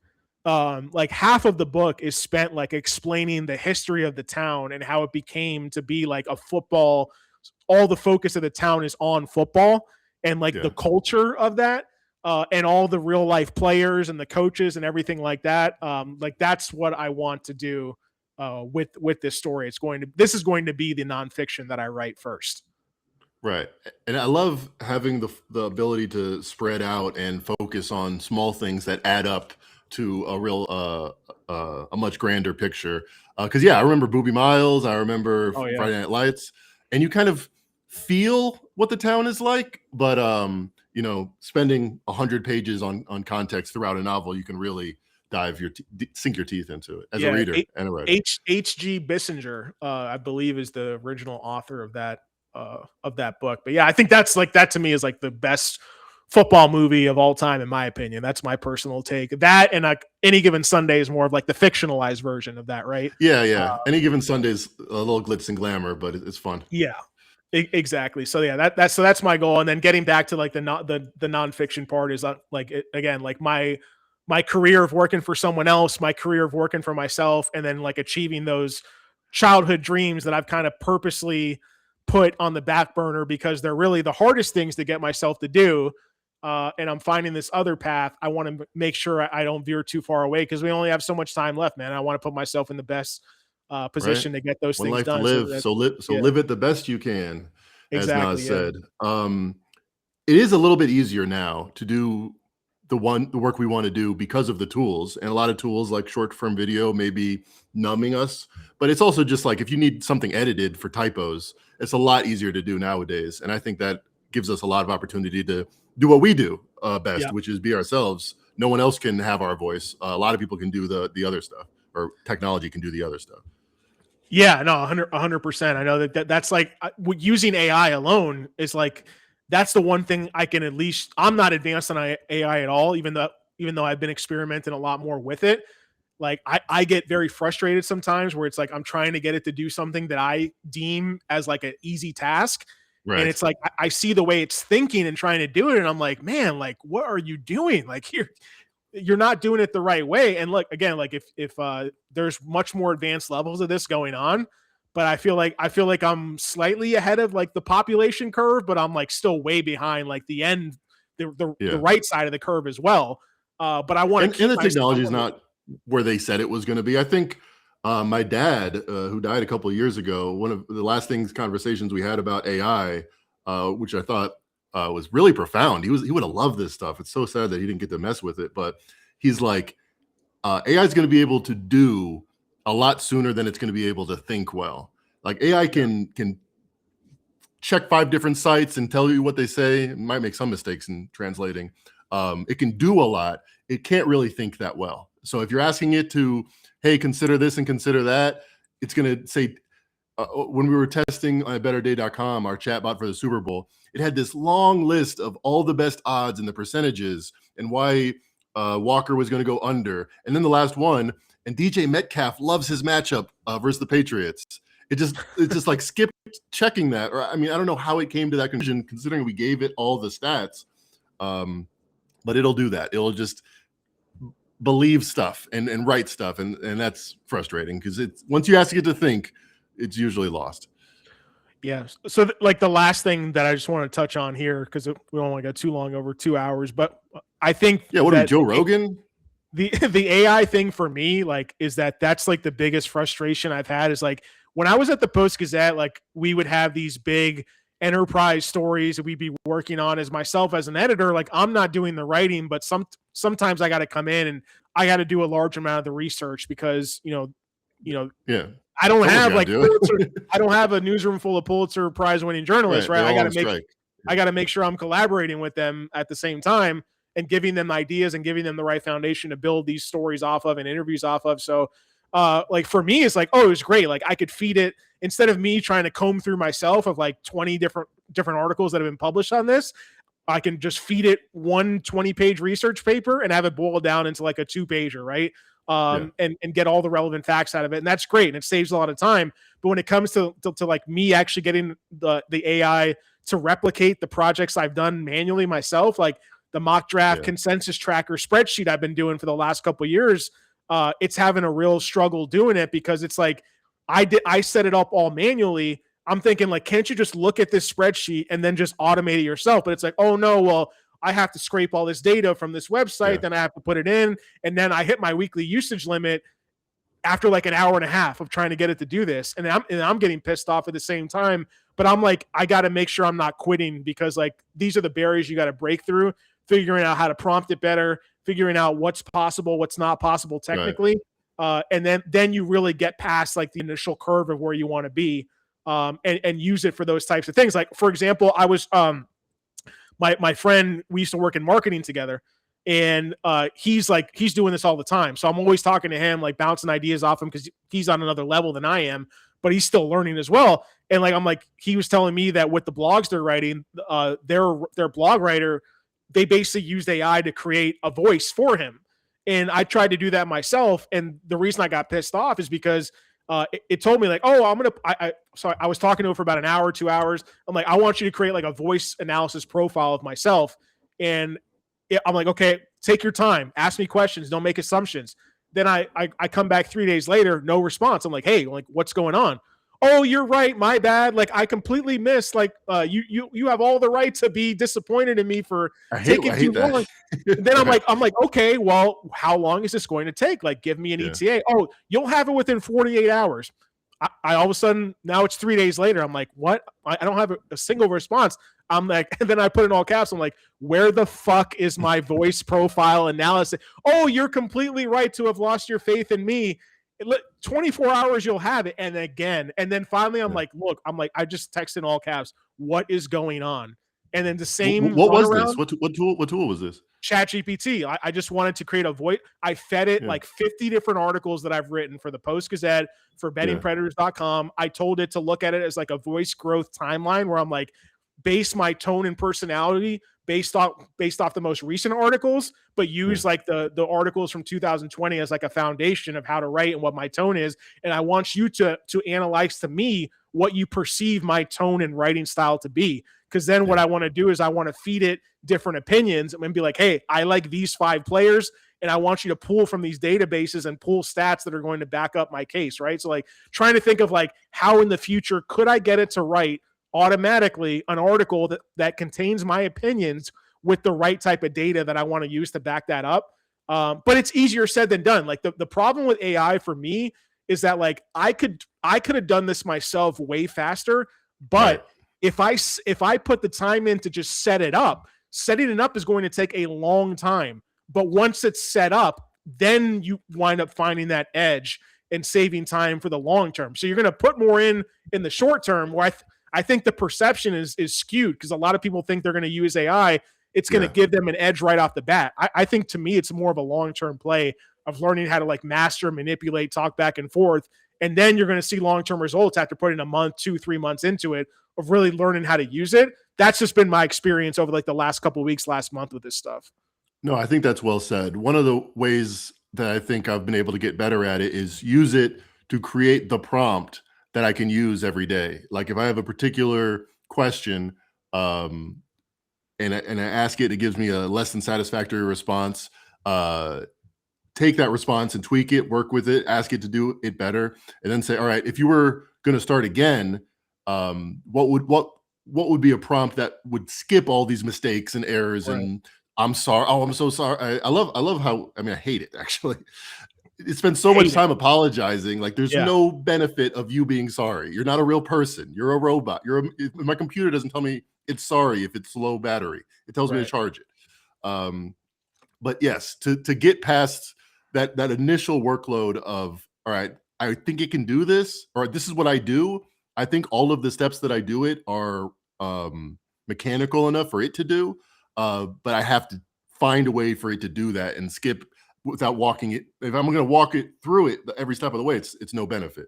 But just getting those long-term prompts that are rinse and repeat is a good goal for me. Yeah, that's the one thing. Like my friend is like use Claude. Like Claude is a lot more advanced right now than GPT. I don't know if that's his opinion or not. I don't know if it's true. I I've found heard similar, yeah, especially I for found coding. talking the language that Claude uses is a lot more to the point. Like they don't fluff up a lot of the stuff. And the one thing I found I hated with ChatGPT that I've kind of learned how to work through a little bit these last couple of days is like I told it I'm like stop giving me these long explanations of what you're doing and these analysis of like, oh yeah, I'm going to do this and this is Right, going to be right. the end result. I'm like, cut this down by like 90%. I don't want to read 5 paragraphs every time we have to go on to the next step of a project. Yeah. Like stop using emojis, stop using fluff language. I don't want to hear any of that shit. And it Yeah. finally like listened and cut it down. I'm like, okay, now my stress levels can get a little back to normal. But I swear I had not felt so pissed off or stressed out about technology. But like this is how you like break through and learn how to use this to your advantage. Because like, yeah, like anyone could be like, summarize this article, write me an email. That's easy shit. Like, how do I get it to like take the different projects I've built manually in the past and how do I automate these things? How do I build a new, like an actual fully functioning draft bot assistance like you guys are trying to do at Better Day? Yeah. How do I get that to really be optimized and efficient for next season? How do I automate my mock draft consensus tracker so every time a new mock draft comes out, I can just give AI the link and it'll automatically fill the spreadsheet out how I would have done it myself, right? And it's going to save me 100+ hours Yeah. over the course of like 3 to 4 months. Like those are the things I'm trying to figure out how to work these things. The one thing I found out is like instead of me trying to have it take over my Google Sheet, it's like feed it the CVS, the CSV file, Yeah. and then it's going to give it back to me, and then I re-upload it because I was having way too hard of a time even getting Claude to take over my sheet, and I see how slow it'd be working, and it'd use up all the tokens and all the data, and it would barely get anything done. And then when I would try to ask it, like, what was the problem?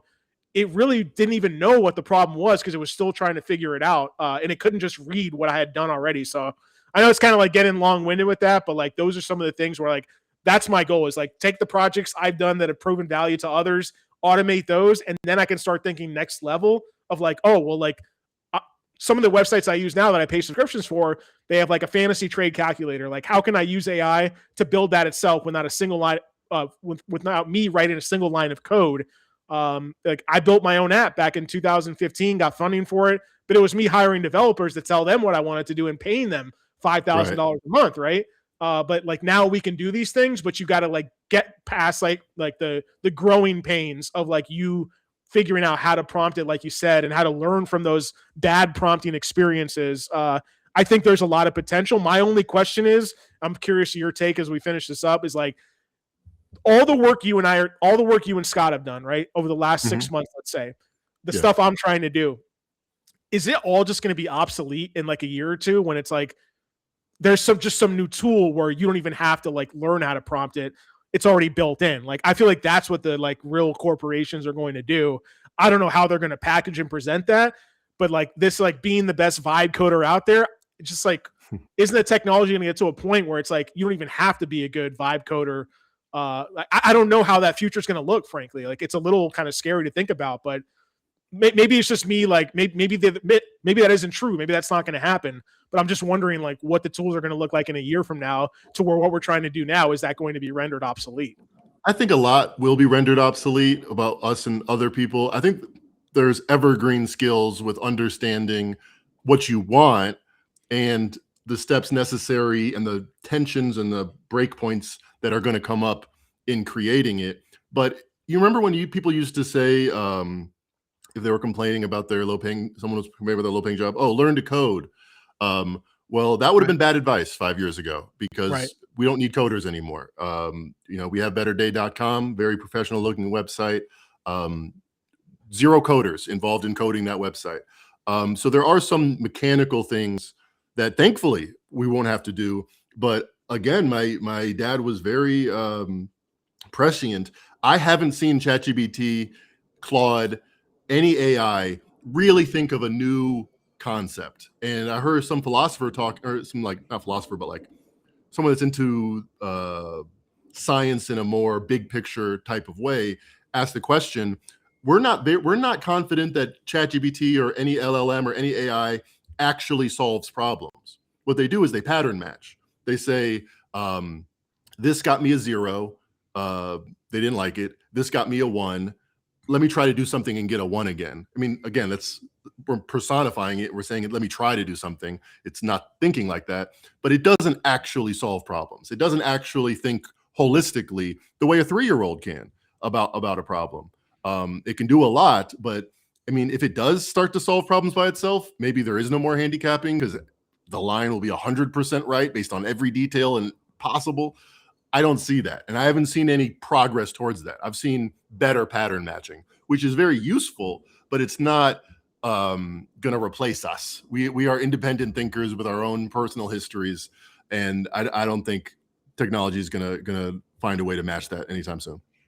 Yeah, it seems like it's like I can speed up a lot of what I want to do, but then what you're doing is you're adding more work onto your plate. So it's not really, I guess you're able to do more, but you're still spending the same amount of time. I've spent an hour doing something that should take me 5 minutes, just trying to get ChatGPT to help me do it in 2 minutes. So it's not always a beneficial tool. That's the stage I'm at now. And I'm like, I can't just give up now, because that's how I would have done in the past. If, like, let's say I work with like an intern or something, and I'm like, I'm just so frustrated. He or she's not getting it. Like, I'm just going to do it myself. And that's like a drawback of myself. How mad would you be at an intern if it just lied to you? If it just said, I told you that. No, you didn't. The text is right here. You didn't say that. But it will do that. Just cuss them out, like just like you would ChatGPT. Fucking liar. I don't know. You're absolutely right. I think that's the main thing I'm trying to figure out is like, is my time worth? And I know it has to be worth it because I see what people are doing with the tool, and like you just got to figure out, you have to spend time with it, and it's going to be a lot of failures at the beginning and figuring out how to get to the end. Like, you're right. Like, I don't know. I personally would say no. Like, there is no way to figure out how to solve betting, because like there's no way to predict the solution or the end result to a sporting event, right? Like, can you get it more efficient? Can you raise your percentages up? Yeah. Like, maybe you can. I don't know. Like, maybe there are still going to be like back of the napkin handicappers to do it better, like Dave Essler or Steve Fezzik. You know, I'm sure Steve Fezzik's probably using more technology than he used to anyways, but that's like kind of definitely like the people he's aggregating are right. Yeah, which Fez is not diving into the NBA. He'll be frank with that. He's using the best people he knows of in the sport. And that's like where I've always thought my edge has been, is like, again, going back to like what I trust in myself more is like news judgment and like content judgment, and how can I aggregate those things together and filter through the noise. And that's where I feel like my edge is, of like doing the mock draft tracker, doing these like aggregate power ranking sheets for March Madness, for World Cup, whatever that is, for fantasy football. And like, okay, now how do I take that to the next level of like I manually put a spreadsheet together. Like, for me, goal number 1 is, how do I automate this spreadsheet to where I just feed a link to AI and it gets it done? And then how do I turn this spreadsheet into a tool? And then how do I turn the spreadsheet / tool that users are using on the front end? And how do I then turn that back into multi-purposing content for all these different areas we're trying to hit? The short form video, the newsletter, right? Like, if I have my weekly rankings of 200 fantasy players, and technically I have an opinion on every single one, like this guy's 13, this guy's 15, I'm 2 spots ahead of consensus on him, I'm 10 spots below consensus on him, that on its own should be able to be fed to a bot that can write an article based on, here are the top 10 quarterbacks I'm higher on this week. And then from there, you should be able to have that turn into a Twitter thread, a newsletter. And then all you're really doing yourself, you built this up obviously, but then all you're doing with your own mouth, with your own words, is you're hopping on a video stream like we are. And then you're multiplying that impact of like chopping that hour-long video into like 10 different pieces of short form content, right? So it's like, you have to create this funnel. It's based off your opinions, your judgment, your research, but how can you automate that in the best way? And I think using AI to multi-purpose the research, multi-purpose the content, and then building tools, like building user experience tools, on top of the research and work you're already doing and your knowledge, I think that's really the next step, where it's like a lot of these tools, websites that are tool heavy in the past, they're extremely coder heavy, right? You have to have coders working for your company. You have to be paying coders to build these things. These are things that you and I can do now without learning how to code. And that's like obviously the big thing now, but you got to like be really persistent with it, because that's the only way to give yourself an advantage over someone who's just doing the content, in my opinion. And coders are not necessarily a great career path, but it's because it's just only elite coders are needed now. It's with lawyers. I remember when I was thinking about law school, someone told me, if you're going to be like a great lawyer and you go to a great school, you should be a lawyer. If you just want to be a lawyer, it's not the safe career path that you think. There's just a lot of them out there. So what differentiates us is not the fact that we know Excel better than everybody else. That doesn't mean we can't use Excel in a way that other people are not. So that, it's freeing us to focus on what we like or what we're good at. I think that's the exciting part.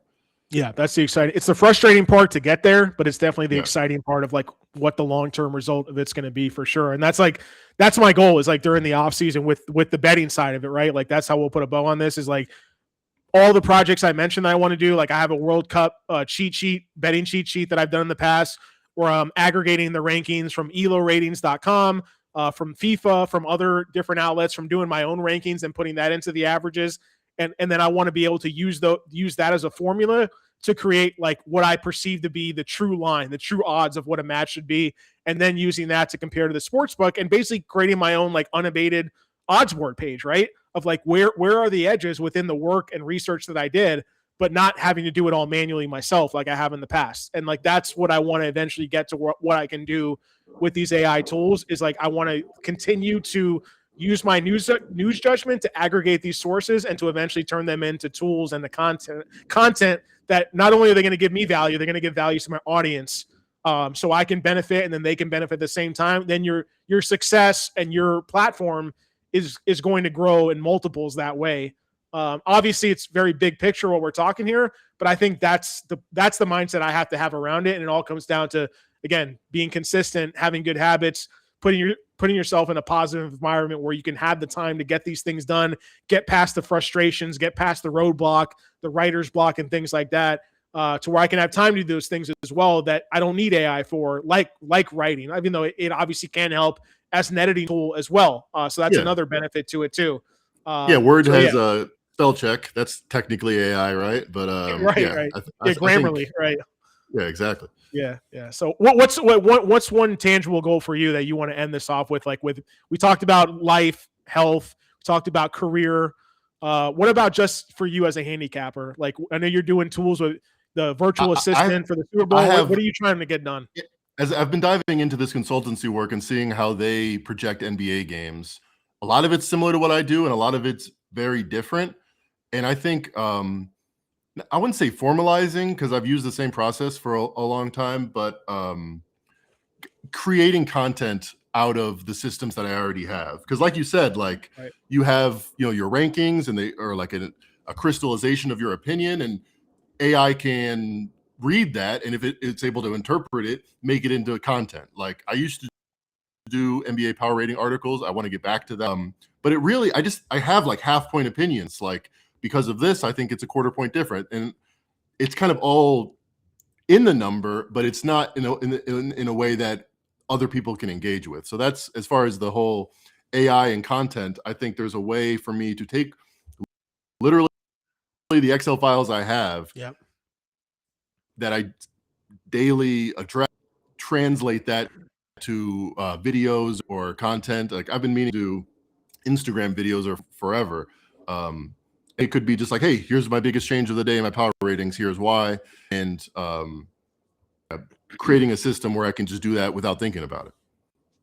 Right. Yeah. You have the content materials already laid out through the tools you built, with the AI itself. Yeah. I definitely agree with that. Like that's my goal again. Like I want to do it. All the things I've done manually myself, like my own research. Like I'm not even a spreadsheet expert. Like I don't use Excel. Like I've never used Excel before. I've just used Google Sheets. I taught myself how to do it. It's the same. I'm definitely not an expert. You're not missing much. But yeah, Yeah, but like I know like what my limitations are, but I also know what my end goal is of what I want to do, and I know that AI can help me get there. So like I want to be able to do it with the NFL, with fantasy, and with prop betting. I want to do it with the events I love personally, as a, like with golf. I love doing the golf betting.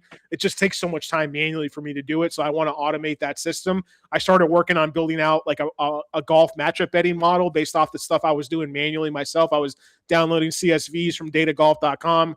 I was like creating my own super basic formula of like subtracting strokes gained putting from strokes gained tee to green. And I was comparing those and then looking at odds boards. And again, all manual, very time consuming, but I had my system. I had the time to do it. I want to automate that. And I want to do that for all the sports that I personally like to follow myself, because why am I going to put time into it if I don't like it? Like, I don't like tennis. I don't like baseball. I don't like hockey. But I don't even like soccer. But when it comes to international soccer, I love it. I love following my own. I'm my excited to see your country. World Cup stuff. I Yeah, used to love soccer as much as anything, and I just grown away from it. I'd love to see what the research says right now. Who's the best? I know Spain's good. I hear Spain's going to win it. yeah, right. I'll say I actually just last thing. Hold on. The last thing I'm going to do here is I want to share my screen because I want to just show you what I want to do, and maybe you could just give me a help with this. Is I want to I kind of stopped doing it because like I set this up like a month ago, but I don't want to do it manually myself. So I'm like, I was trying to get AI to prompt this for me, and it wound up like I just wound up hitting a lot of roadblocks with it. I need to get back to it very soon, but I just want to put this up here. Okay, so like this is what I have here. Oh wow, Spain's #1. Dang, I thought I had an opinion. I just copied consensus, but yeah, I hear they're good. So I have 3 different there's 4 different things I have in here besides my own opinion rankings, right? I have eloratings.net. I said .com earlier. It's eloratings.net, and this is like a mathematical like actual system of how these teams are ranked, and it goes back like almost like 100 years of data. So when you look at that, look, I'm biased. Like one of my best friends from high school, he's a fan of Mexico. He's Mexican. He always talks shit about me about Colombia. Like, oh, they're not really that good. I'm like, dude, check out the ELO ratings, man. Like they're 5th in the world right now. They were 2nd place right behind Argentina in the Copa America. But like I use them and I'm waiting that share this tab. So let me get back to this. So I'm waiting that with the FIFA world rankings, which is what I think most sports books and people are looking at. It's like the mainstream, and there's such little content around international soccer analysis. Like it's all done from the club level, right? But for me, that's why I don't follow soccer professionally outside of international. I'm like the opposite of everyone else because it's too much to follow for me. It's like too many teams, too many leagues. I like NFL because it's simple: 32 teams, best in the world. That's it. So I like to follow from the international, which I think could give us more of an edge because the FIFA rankings are a lot of like politics based, really, at the end of the day. So I'm waiting that with the ELO with myself and with FIFA. So I have a net rating here. And then they also, ELO and FIFA have not just the rankings themselves, but the points. So I have all these weighted in too. And then what the sportsbooks odds are at DraftKings, for example, what the percent chance of them to win the actual tournament is. But what I need to figure out is how can I use this and have it update every month with changes to these rating systems. And then on top of that, how do I compare this automatically with the sportsbook data from DraftKings, FanDuel, whatever that is? I want to get like group stage odds to win and things like that. The reason I haven't gone to the group level with the sheet yet is because the final teams in some of these groups haven't been decided. They're having like international qualifiers and play-ins at the end of March. But I want to get these things built in to where I don't have to sit here manually insert all these numbers. But that's an example of like what I'm trying to get to at the end, at the end, where I hope to have this like done by the end of like March, early April, a couple months out, where we can take advantage of the best finish runner up in a group, to win a group, to stage of elimination, things like that. And kind of come up with that unabated style of just comparing to what the odds are and figuring out the edge that way. So you have the travel miles there, group miles? Yeah, but it's like it's incomplete right now because we don't know the exact matches until those qualifiers are done in late March. Yeah, this is exactly what I'm talking about. When I have my power ratings and I've manually copied, every starter, and then I've made the trade transitions, but creating the template required like human intuition. Updating it requires mechanical copying and pasting. So I know at Better Day we use Odds API for a lot of that because they're able to just automatically check if the odds have changed and then put it on the website. So yeah, automating this is, I think it's a great example of where we want to go. Where once you have the kind of data that you want, it'd be a big labor to go back every day and get it. But if it just came, then you can really analyze it. The issue I'm having now is when I tell it to go scrape the numbers off. This was with ChatGPT. Claude might be different. Is that ChatGPT is telling me it can't take the data from a third party website, whereas Claude is doing it for me. But Claude's having too many issues trying to like get this all set up. Like I have my mock draft tracker spreadsheet, and I had AI do this. I did this all myself the last couple of years, but it was just taking way too long going from tab to tab, from website to website, where it's like, I think I just got to stop having to take over the Google Sheet itself. And like you said, like just feed it the CSV, and then it'll come back at me with the updated, and then I have to manually import it into my sheets to see the end results. Otherwise, it's just taking way longer than it should.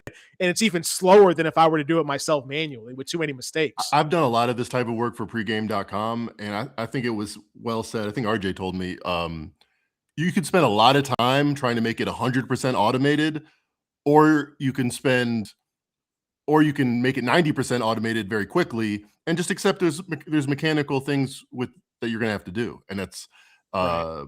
It might save time to just be like, all right, well, for one thing was time of possession. Time of possession did not come in any spreadable, automated, updated Y. So every week for that field, which we didn't have to keep track of, but I did, I just wrote down the 32 time of possessions, and just freeing myself trying to find a way to automate that. And maybe that was years ago. Maybe it is automated now. Just saved me a lot of time.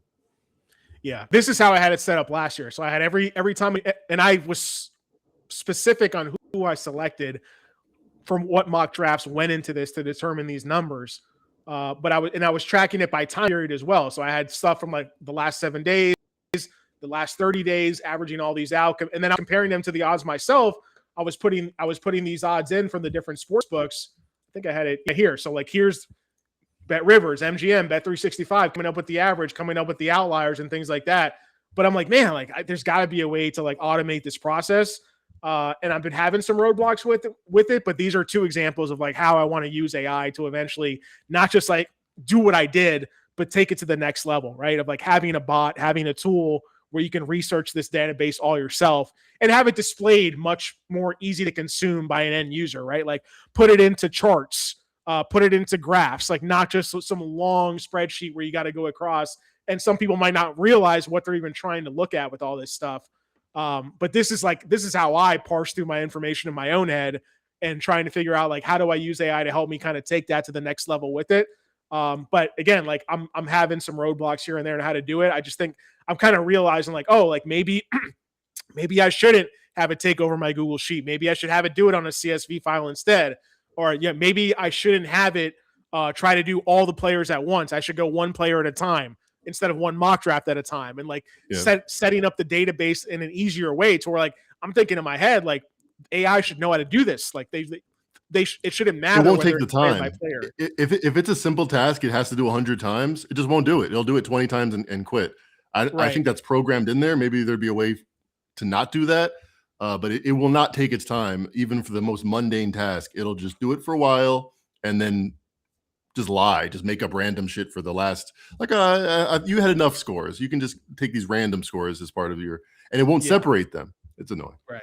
Yeah. So some of the issues, obviously, we're still trying to work through. But anyways, like I don't want to go too on with this stuff, but those are some of the projects I want to work on. Obviously, with betterday.com, you guys are working on a ton of stuff. So make sure that those of you who are still listening here, check out betterday.com. I'm in the process of rebranding the bettingpredators.com website. I'll have some more news about that in the near future.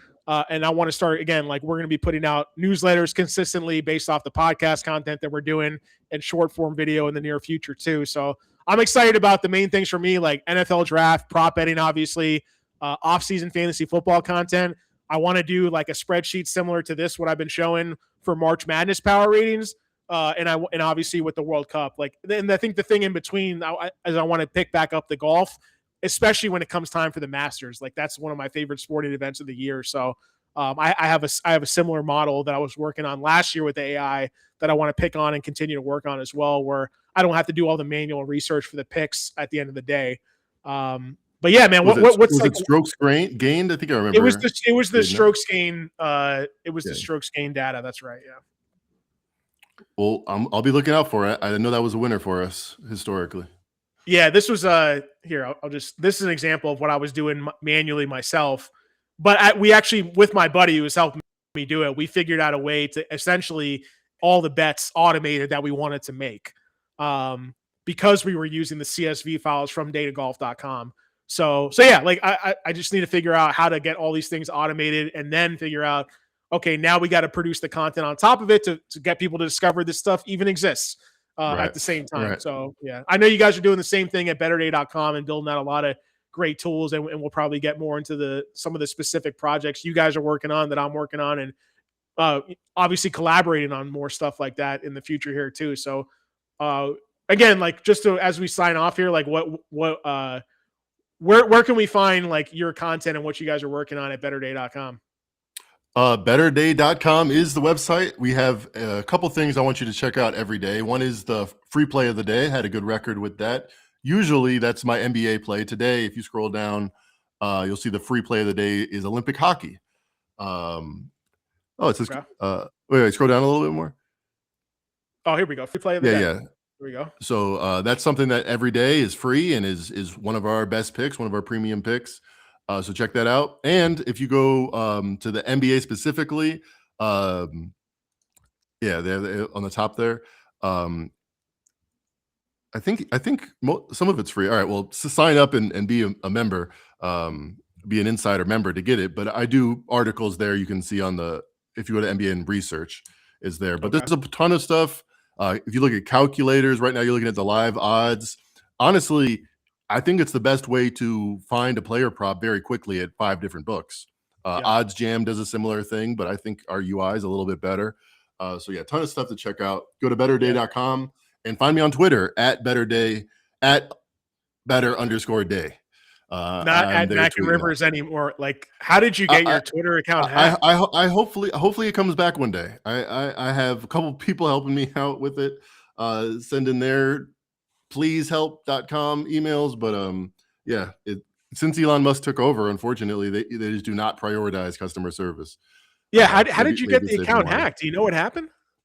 I think it was through my Gmail, and I had about 24 hours, which I regret, where it said we noticed suspicious activity. I didn't notice it till the day after that when they had changed my password, and the rest is the rest. Are they posting on it?